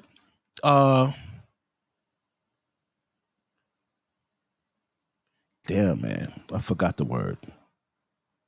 Strategic. Do you know what strategic incompetence is? Strategic incompetence is when a motherfucker act like they don't know what's going on, so that they could kind of have the upper hand in the situation. They don't know what's going on, so they don't have to really do as much work. They don't know what they act like they don't know what's going on. They're pretenders. They pretend like they don't know what's really going on in the world so that they don't have to fucking be responsible for shit. In a situation like this, when these people act like they don't know why one kid was donated $500,000, they act like that because they're like, oh, they gave him $500,000 to a killer. You know why that was given to him. You saw what he accomplished, what he was in the middle of. Are you stupid? You are stupid because you gave $1 million to a bitch who called a 5-year-old a nigga. So you're stupid. You see how that worked? Let me tell you something about these people. I learned this working in jail. I observed this. We made the inmates do hard labor. We let them go work out. They don't have any responsibility, financial. That stresses off of them. We made them do hard labor. Like, you think you're putting them down, but you know what you're doing? You're making them stronger. Why are inmates a population that are physically superior to a free population? Why? You ever wonder that? The inmate population is more physically fit than the free population. They don't have gym memberships. They don't got protein. They don't got fucking McDonald's and White Castles and Burger King and whatever other fast. They don't have all that shit. They got hard work and a nutritious diet and sleep and exercise. When I first started and I seen them niggas, and I was jacked. I'm not. I wasn't like fat like I am now. I was fucking jacked. I was taking everything under the motherfucking sun from GNC, vitamin shops, websites that shit couldn't pass to get in GNC. When you look for shit and it's not in GNC or vitamin shops because it was not FDA approved, bro. They sell that shit on their own website at your own risk type shit. And I seen these niggas and I said, yo, I swear to God, bro, my first day, the chick in the bubble, she said, you ready? I said, yeah, let them out. When she cracked these niggas' cells, like it's a tier, cells over here, the cells over here. So she cracks the cell. I walk all the way to the back. And then I come down and look left and right and tell her what cells to close. So as I'm walking this way, she cracking the cells, and it ain't nothing but it looked like a goddamn Rough Rider video. You remember them niggas in that rough? Stop, drop, open up. You remember them niggas in that video when they was in the yard? Niggas with the big diesels. Yeah, that's how they look, nigga. You ever seen a human 225 pounds? Never seen that until I started working in jail. And I mean, it wasn't like a clean. There was a lot of body swing, but the nigga got 225 pounds from point A to point B multiple times. So when you think you're holding somebody down, you're really making them stronger. Really making them stronger. So I say that to say this. If we donate to this guy, Carmelo Anthony, it's because this motherfucker was doing something great, bro. And it's the strategic incompetence of them that's in play to make it seem like we were doing something wrong. And say we were doing something wrong. So what? So fucking what?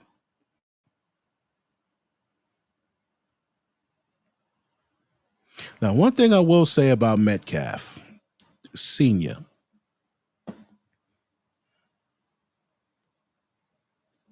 When that racist motherfucker called him and said, yo, will you stand with me while we embark on telling the world, fuck these niggas? He said, you're the problem.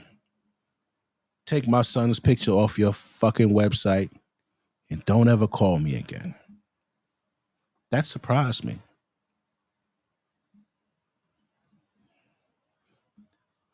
I was taken aback.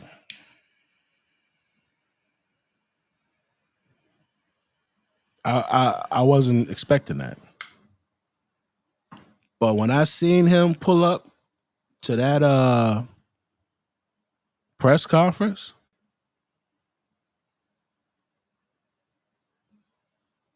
with his shades and a fanny pack on. Did you see the fanny pack? He had a fanny pack on around his waist.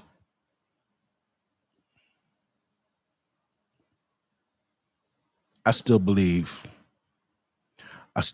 he was there to avenge his son. You can say whatever the fuck you want. You can say whatever you want. I don't believe that. Nigga, I'm from the hood, nigga. That's one. I'm from the hood. Two, I worked in jail. I know when a nigga wants some get back. Oh, I was green for a couple years till I learned how to pay attention. OG said, "You don't know nothing. You don't notice nothing weird in here today." What else? No. Nigga looked at me. He said, "You don't notice every single inmate in here got their fucking shoes on, laced up. They all wearing long sleeves. They look like they got shit on underneath their sweater." I said, "Oh shit." I said, "Oh shit, yeah." He said, "Nigga, it's about to go down." Said, "Nigga, it's about to go down." I started thinking, I said, "Yeah, that nigga always walk around here in flip-flops. Oh shit, this nigga." It was gonna go down. A lot of times I was there and it went down. A lot of times I was there and it went down, man. I'm in there in the middle of a group of niggas fighting in a hallway type of situation. Fighting. Said, "Oh shit." It's been some times I said, "Man, thank God they wasn't trying to get me." Oh, thank God they wasn't trying to get me, because they would have got me. All them niggas would have got me. So when I seen Metcalf Sr. pull up, how did he know when that press conference was? Who told him? Who said, "Yo, man, they having a press conference at 11:30 over here at such and such and such. Get there early"? Who told him that? That he was there at 11 with a fanny pack on and a sling.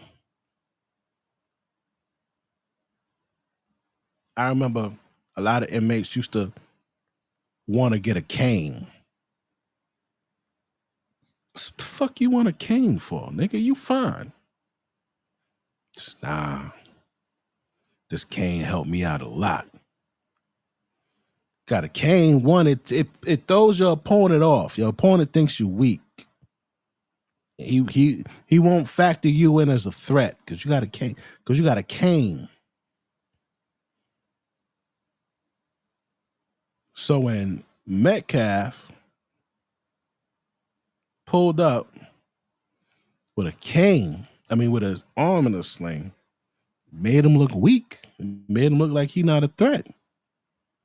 He had a fanny pack on in Texas.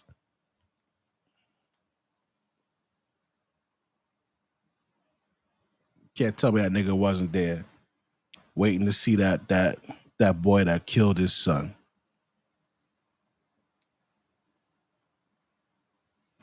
We just had an incident where his son got killed by the police. What he did the next day? He saw one of them niggas standing in the street and ran his ass over.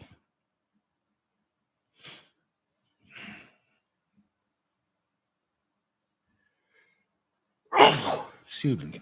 Metcalf was going to shoot that nigga. That's what I believe. Why wouldn't he? What else he got to live for? He took his best son. His other son looked like less of a man than the first one was. He ain't married. He ain't got shit to live for. His kid about to go to college. He'll be all right. He'll leave him the house. He gonna go avenge this nigga that killed his son. That's what I believe.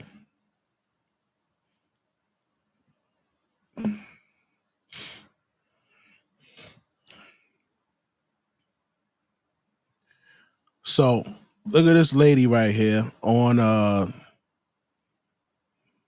them coon channel.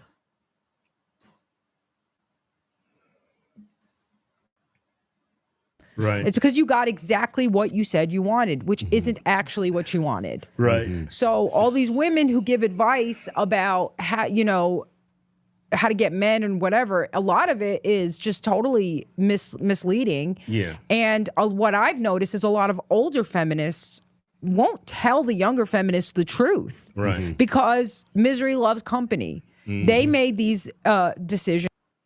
You know, I had been with my fair share of guys who sucked. I'm going to take a cough drop because Yeah. Okay. why don't you guys talk? Nah, no. I did cough warn you. that shit up.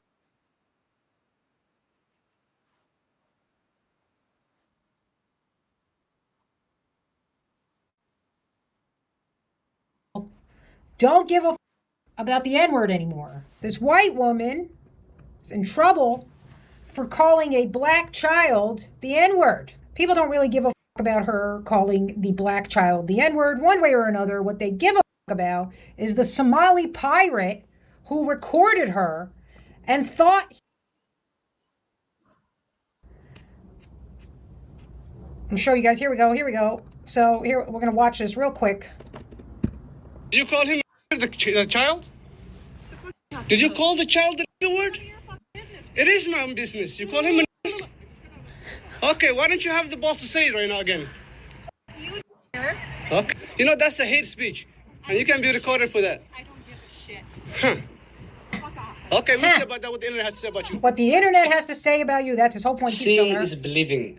I have never seen anybody be racist to a child on the spectrum of. Okay, and then, here's the thing. I don't even believe that this kid that she supposedly called the N-word is on the spectrum. I don't even believe that. I think this Somali pirate is adding. So who is this? This is a woman who's a comedian who's got blackballed from a lot of shows because of her views. And this is another person that is outspoken and emboldened to talk about us.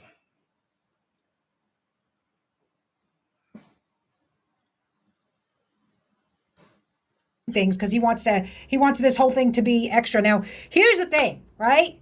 We got an immigrant in Minnesota. By the way, Minnesota imported all of these Somalis into Minnesota. What the hell a bunch of desert dwellers who need the heat are doing in the coldest climate is beyond me. How did they?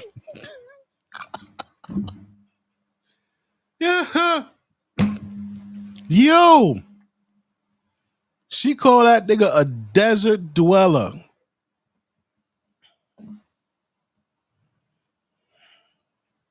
Now, I gotta say, our African brothers from Somalia, they don't fuck with us. They don't like us. Somalians are one of the most racist motherfuckers towards black Americans.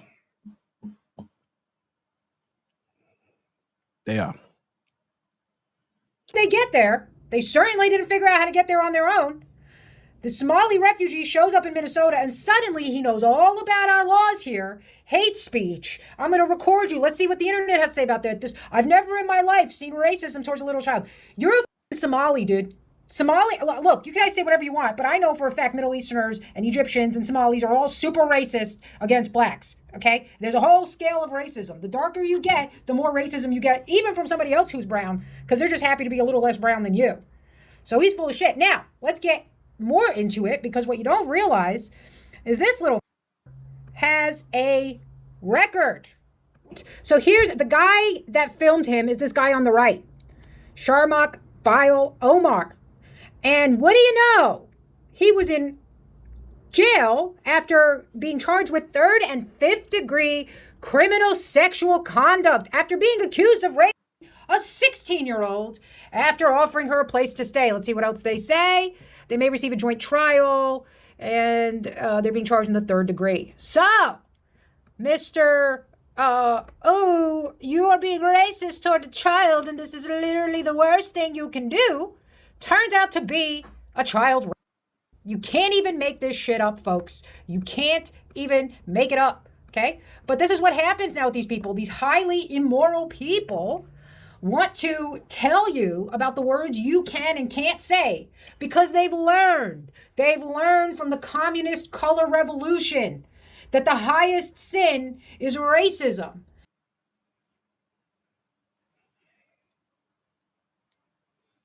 Communist color revolution.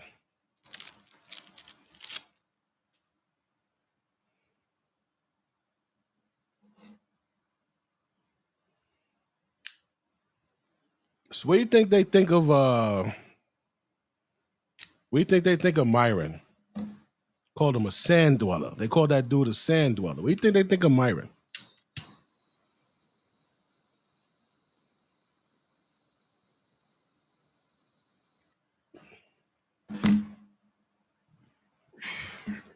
Think that nigga's a sand dweller. And the reason they've made that the highest sin is because it makes white people the most guilty of it. By the way, I'm pretty sure he says it a bunch of times when he sees African Americans. I guarantee it, okay? But this is these people who like to get this kind of credit, this emotional credit, by being like, oh, I'm going to put this white woman on blast. First of all, you're a child sex predator. What are you doing at the park? You're at the park with no kids. You just want to film this woman because she called this 5-year-old who now you're claiming is autistic. All right. Look, these people might be low IQ, but the thing about this propaganda is these people might be low IQ.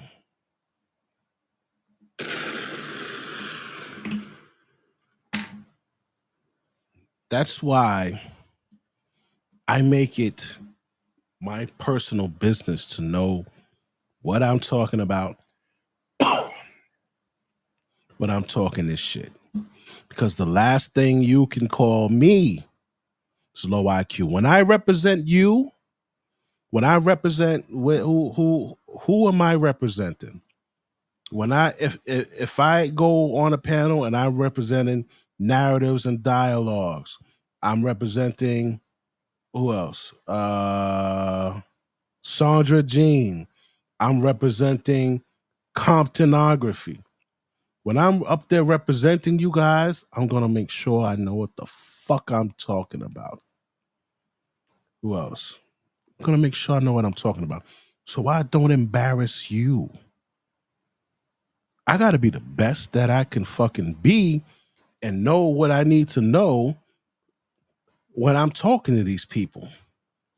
Because they're not gonna call us low IQ. You know, that shit irritates me. And once again, I have to reiterate, it is not that these people are that we are low IQ. It's not genetic, as fucking dick face sand nigga said, Myron. IQ is based off of experiences and the environment. Even if it is genetic, it is more so influenced by your environment. Hence, when you see certain black kids raised in a white home, right? And they grow up and they've been afforded certain activities, certain vacations, certain languages, certain experiences, it opens and expands certain parts of your brain, which can hold more fucking intellectual conversations and hold more intellectual outlooks on life. Your IQ is based on, if you take a fucking person, a human being, and you raise him in an apartment, and he never goes further than the hallway to run up and down for exercise, what do you think his IQ is going to be? Compared to if you raise that same kid, say he had a twin brother, and you raise his twin brother in a 2,000 to 2,500 square foot home, and he has a community, and he has he goes to baseball practice, soccer practice, football practice. He plays the violin, and he fucking goes on vacation every fucking year, and he goes to these different, like, his IQ will be higher because his environment was expanded. The great rat experiment that they had, where they took healthy rats, right? Both came from the same same litter, and they put half in a fucked up environment. They put the other half in a great environment. Space, clean water, healthy food.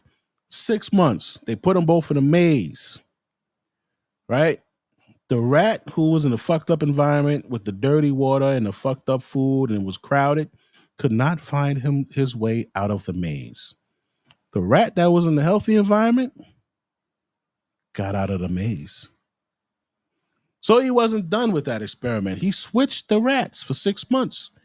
Took those good rats, put them in a fucked up neighborhood, in the fucked up environment. Took the rats from the fucked up environment, put them in the good environment. 6 months later, took the rats out and ran them through the same test.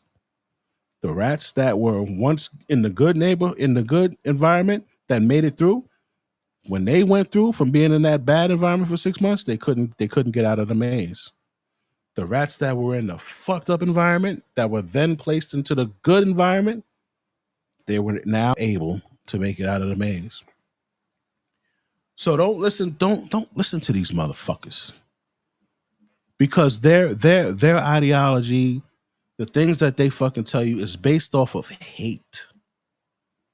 You got to put the hate aside and dig deep into what's really going on. You got to get down to the facts. If you hate, listen, there's no crime against hating the motherfucker unless you inflict harm. You can hate a motherfucker. It's all right. It's when you act on that hate that is the problem. So when Myron speaks of low IQ, when this bitch speaks of low IQ, it is your environment, dog. That's why the kids that are in the hood, they used to have something called the Fresh Air Fund up here in New York. Over the summer, they would choose a couple of kids from the impoverished neighborhoods, and they would let them go and stay with some people who they had some land and, maybe they had a farm, and they would let the kids go up there and stay with them, which was crazy. But they would let them go up there and stay with them, and they would experience new things, different things. They once you see what's out there, you're like, nah, man, I ain't trying to stay here. I done seen this motherfuckers living in big houses, driving nice cars, got nice jobs. That's what I want. I don't want to stay here. I don't want to stay here. Niggas pissing in the stairwell, crackheads shitting in the fucking stairwell. I don't want to stay here. That's what happened to me. My dad used to drive me around. And especially like around Thanksgiving, around the fall, around the holidays, he would drive me around and through certain neighborhoods that had a lot of decorations, and we'd go and see the leaves, the changing colors, and it was just like I used to be like, damn, people live in them fucking houses. Like that's how I knew that there was more. You gotta see it. I know motherfuckers. I grew up with niggas who never left the borough. The most they went was Manhattan, 34th Street. Then they'd come back.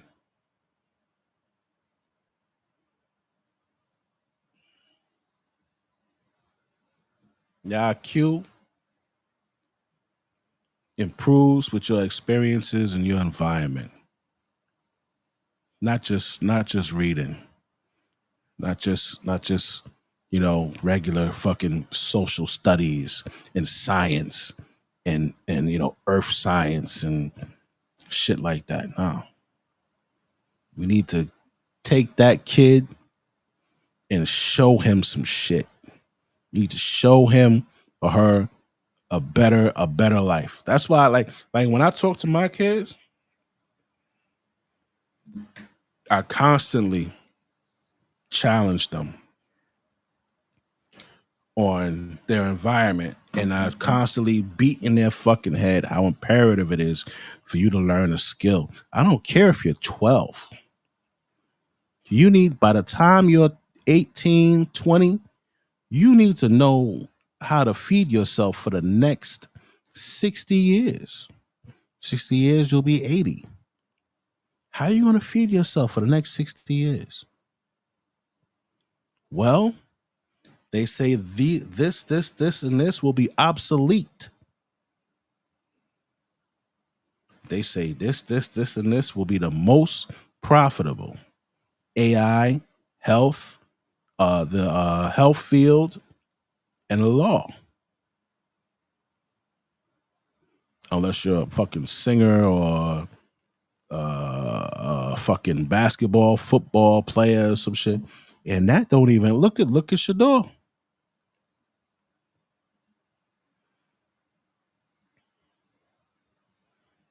They fucked that nigga.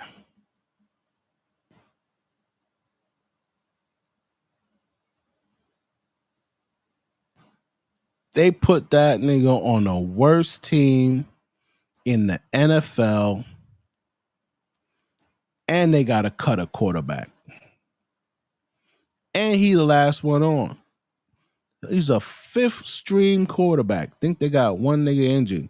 He's a 4th string quarterback who was 1st to 5th prospect, between 1 and 5.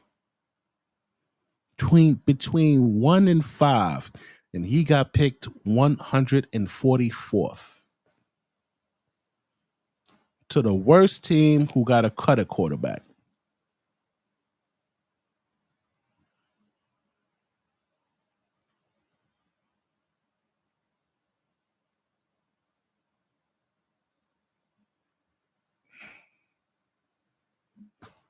That's why it's important. Like, we got a gender war going on between us and the black chicks. Listen, you're going to have to put that shit on a burner. Now we got a race war. All the black chicks who were saying, oh, yeah, we hate niggas. We hate black men. And da-da-da-da. And then, oh, black men. Bitch, just the wrong time for you to be shitting on black men. Because you got a whole world ready to shit on you.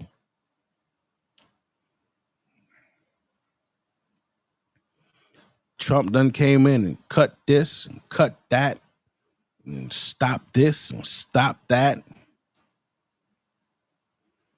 and started the damn student loan shit back up. That shit started May 5th. A lot of you bitches is going to have to pay $600 to $1,000 worth of student loan every month. They're going to garnish your fucking check. This ain't the time to be arguing with Tyrone. You need to, if I were you,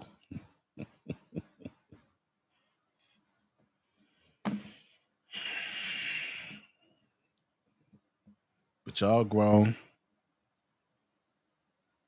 Is it works no matter how stupid you are. It's pretty easy to catch on to it, okay? Accuse a white person of racism, add some other vulnerable...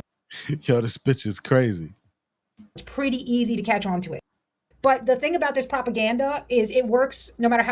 Look, these people might be low IQ, but the thing about this propaganda... All right?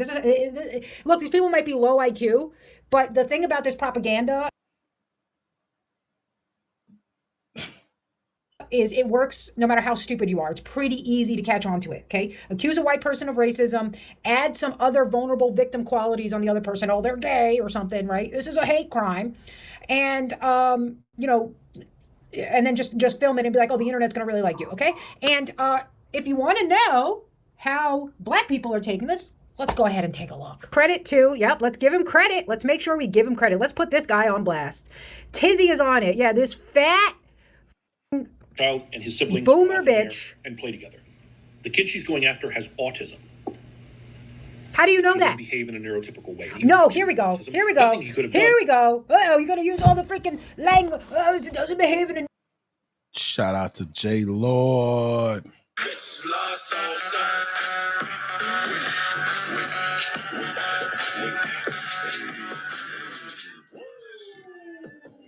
Shout out to J Lord. Peace to you. Neurotypical way. Yeah, he's stabbing you. It's hey, hey, hey. He's just not behaving in a neurotypical way. We got to be done with these fat like this. These are just fat who make excuses. I love how they all have tons of compassion and empathy for culprits, but no compassion and empathy for their own kind. Why? Because they're totally cucked and they want to take it up.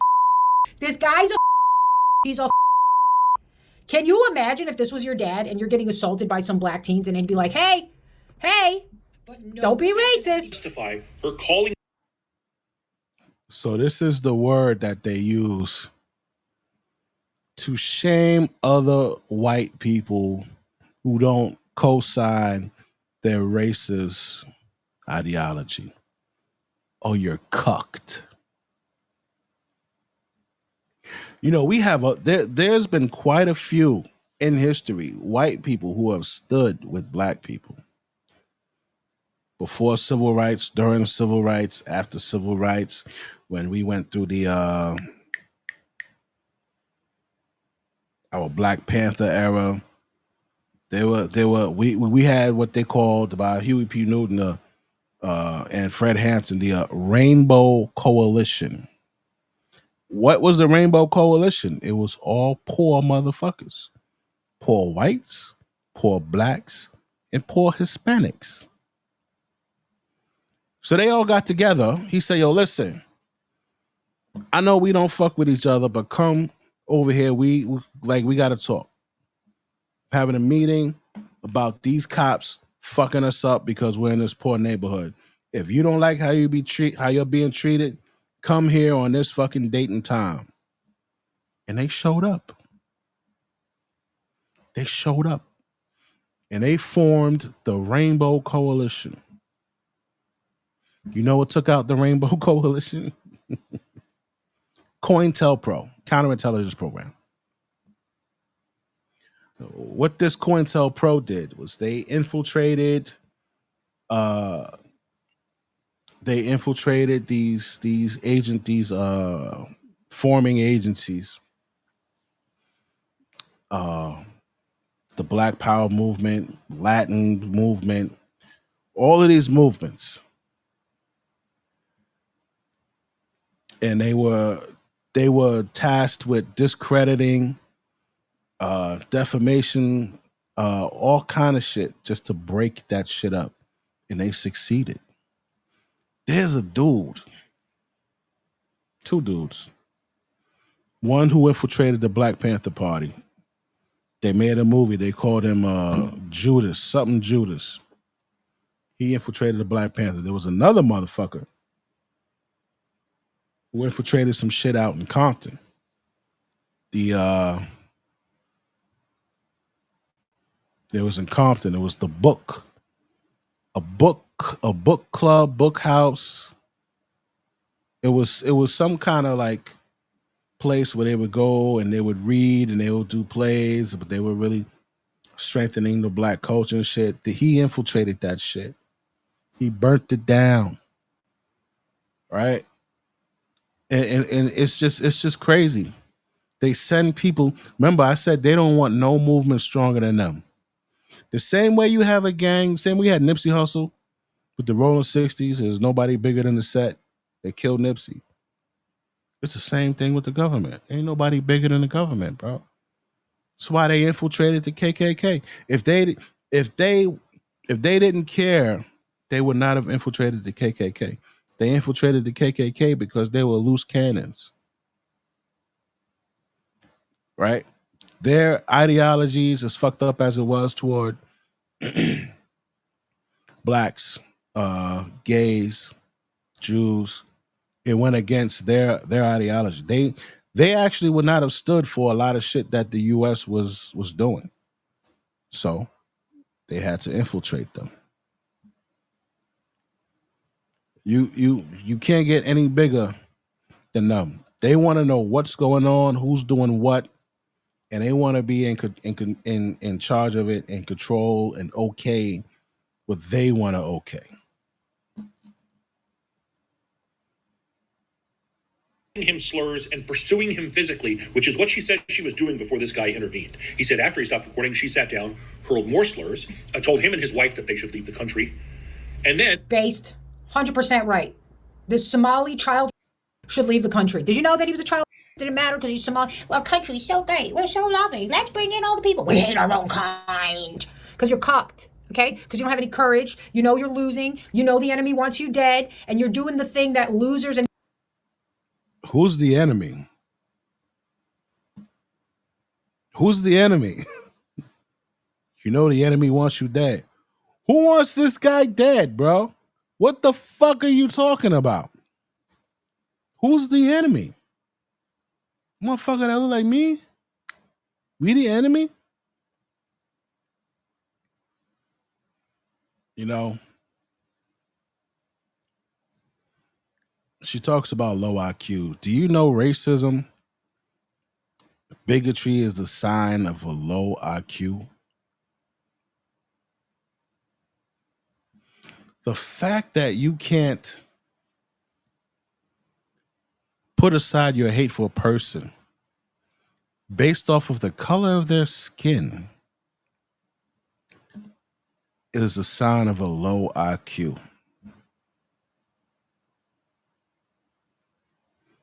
Oh, I don't know why we hate him. I don't like him because my daddy and my granddaddy and my great-great-granddaddy said niggas was shifty. Well, I mean, you know, you fucked them over for 400 years. You took their women and, you know, you raped, you ard their women and you took their children and sold them off. They don't know their own language, their own religion. So, yeah, you know, they probably kind of fucked up, you know, behind all of that. But for you to hate them and they never did anything to you, you ain't too bright, bro. Cowards do, which is, hey, if I align myself with the enemy, even though the enemy hates me, if I grovel at his knees, maybe they'll remember me and not. That's actually what Myron is doing.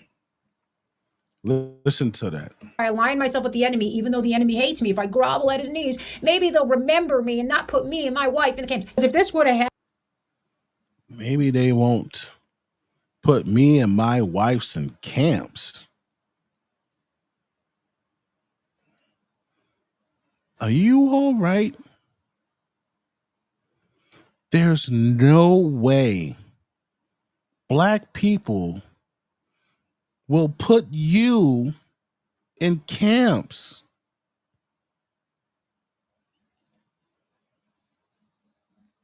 Oh. Yo, what the fuck is wrong with this bitch, bro? Oh, shit. Crazy. Happened like just a few years ago, there's no way that she would have received this kind of support. She would have had white people going on, denouncing it. This is not okay. This is not acceptable. We don't even care anymore. That's right. We don't care. You know why? We just watched a perfectly healthy white teenager get stabbed to death in the heart for asking a black teenager to move because he was not where he was supposed to be. And we watched. Yo, what the fuck is wrong with y'all? Real shit. Let me ask this question. What the fuck is wrong with these niggas? We just watched a perfectly healthy white male get stabbed by a nigga. Then we watched perfectly healthy young white men get shot by a white man on Florida State University campus. Some crazy white boy went to Florida State University where he attended, who was the son of a fucking sheriff, and he went there and just shot shit up. So this, you know what this shit reminds me of? This shit reminds me of Black Lives Matter. You know how they only came out when a white cop shot a black person? You know that?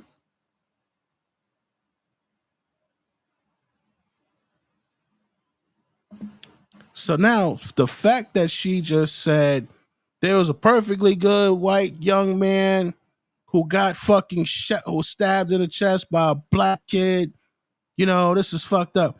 Well, what about what this nigga cost right here? What about what this guy cost? He went to FSU and shot shit up. You don't care about that? They're in mourning. Look at all of the look at this shit, bro. Look at what he caused.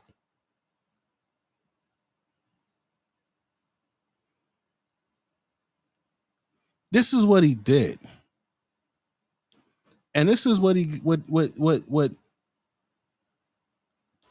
not just one family, 8 families. 8 different families. This guy went and just fucking got rid of them. But they don't talk about that. Why? They keep talking about Carmelo Anthony. What about the other kid? The Casey kid. The white boy who went in the bathroom and stabbed a Puerto Rican or Mexican, whatever the fuck he was. He went in there, he stabbed him 4 times. His bail went from $1 million to $175,000. Carmelo's bail went from $1 million to $250,000. This white boy went from $1 million to $175,000. He was acquitted on all charges, not guilty. White boy was good, not guilty, bro. So, what is it with you when you like you totally disregard the killing, the R-ing, the assault, all of that shit, the violent crimes, you don't talk about that. You committed 8,729,000 more crimes against white people than anybody else. White on white crime. And you talking about Metcalf and Carmelo. Tragedy indeed. But just a few days later, a white boy went and killed 2 people and injured 6 others. Just went on there licking shots, busting shots. That's some low IQ shit. Why you don't say nothing to that nigga? He's still alive, right? Why you don't say nothing to his mama? Why you don't talk about how his mama raised him? How his daddy raised him? Why you don't talk about that?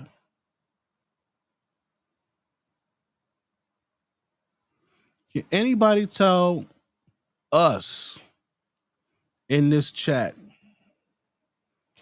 why the hell nobody's talking about the fucking white boy that killed 2 people and injured 8 people? And he shot a fucking teacher right here. Why ain't nobody talk about that? This is mama. This the product that she raised. Right? So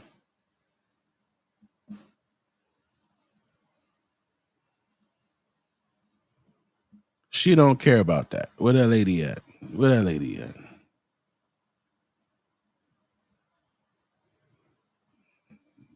She don't care about that.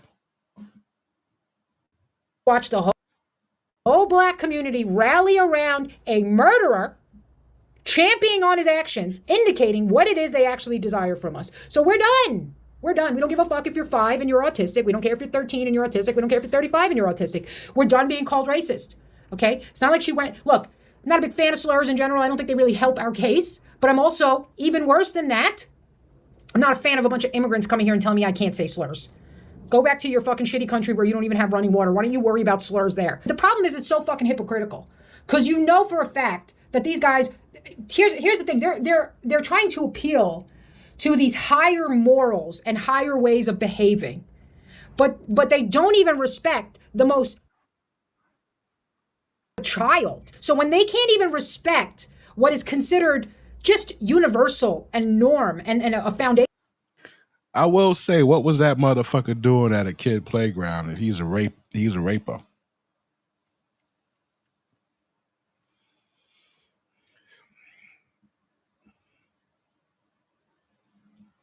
What were you doing at this kiddie playground? You know you can't be there. Why you was there, nigga? You know,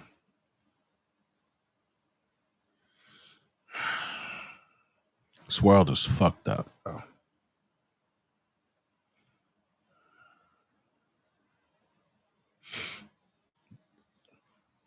The hardest life is that of a black man. As cliche as it sounds, it's true. These brothers in this chat, these brothers out in the world, your own women don't like you. The world don't like you. Even if you get an elite degree, such as Harvard or Stanford, you will not get that job. You know who will get the job? Brad will get that job with a fucking Phoenix degree, a fucking online fucking degree. They'll choose him over you.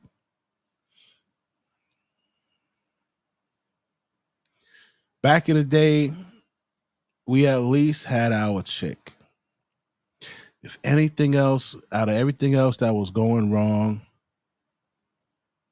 our men had our women. We had our bitches. Just me and my bitch. Just me and my bitch. We had our women. We don't even have that today. We got Cynthia G's and Shira Sevens and what's that other bitch? Divested Z-Lots and all of these bitches who hate black men. So that's why when I see one of you brothers outside or I see you come in the chat, I salute you. I was in the fucking liquor store one day. It's this like liquor warehouse, you know, and they got everything under the fucking sun, man. Anything you feel like trying, it's there. And it was this young black guy. He came in. I just looked at him. I said, "What's up, bro? You good?" And he was like, "Yeah, I'm good, man." Was, all right, you know, we got to check on each other, man. He was like, "Yo, I appreciate it, man." Niggas is going through shit. We all we got, man. CMB, we all we got, right? So we just gotta tough it out, man. We ain't gonna fold. We ain't gonna break, man. We just gotta tough it out, bro. We ain't gonna let nobody play with us. You know what I'm saying? You know, protect yourself, protect your finances, protect your investments. You know, I am a male advocate on this channel. You know, I advise men when it comes to marriage, do your domestic partnership. With that, she can't extort you. I got a homeboy right now. I used to work with him, man, Rikers Island. Jonathan Harris. He's doing a 10-year bid right now. Because he made his wife a stay-at-home wife. And he lived 90 minutes from Rikers Island. And this is a time when the overtime was crazy, so he's doing doubles just so she could stay home, man. And she started fucking some nigga in the crib. You know shit went left. So now she put an order of protection out on him. He's sleeping on niggas' couches and shit because now he's effectively homeless. And she was the one cheating. So, you know, when he got hit with the divorce papers, he know, boom, alimony, child support, house is gone. She's like, yo, this is it. Now we come till the end of the road. That's what's in his head. So he went to go kill that bitch. Stabbed that bitch in the chest. She didn't die. Gave him a 10-year bid. Think he got about 8 more to go.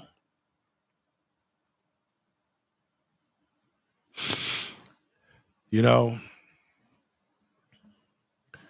to all my brothers out there, it's time for you to be selfish. It's got to be all about you and how you're going to take care of yourself until that day when you check out. Right? Be good to yourself. Make sure like all of that stepping out on a limb and proving that you this or you that, you know, for this chick family or this or that, man, you know, or ladies, your brother's out there and he's doing all this extra shit to prove that he this or that for that chick, man. Tell that nigga, yo, just make sure you good 100% first. All right, we about to pull this hate stream to an end. We about 4 hours in. We about to pull this shit to an end. Let me just run through right quick.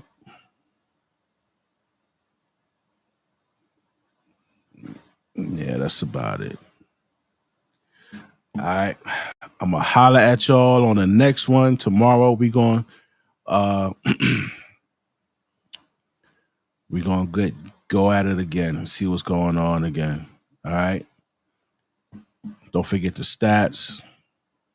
If y'all know Myron, tell that nigga I said, fuck you, suck my dick. And I'm gonna holler at y'all on the next one, man. Peace.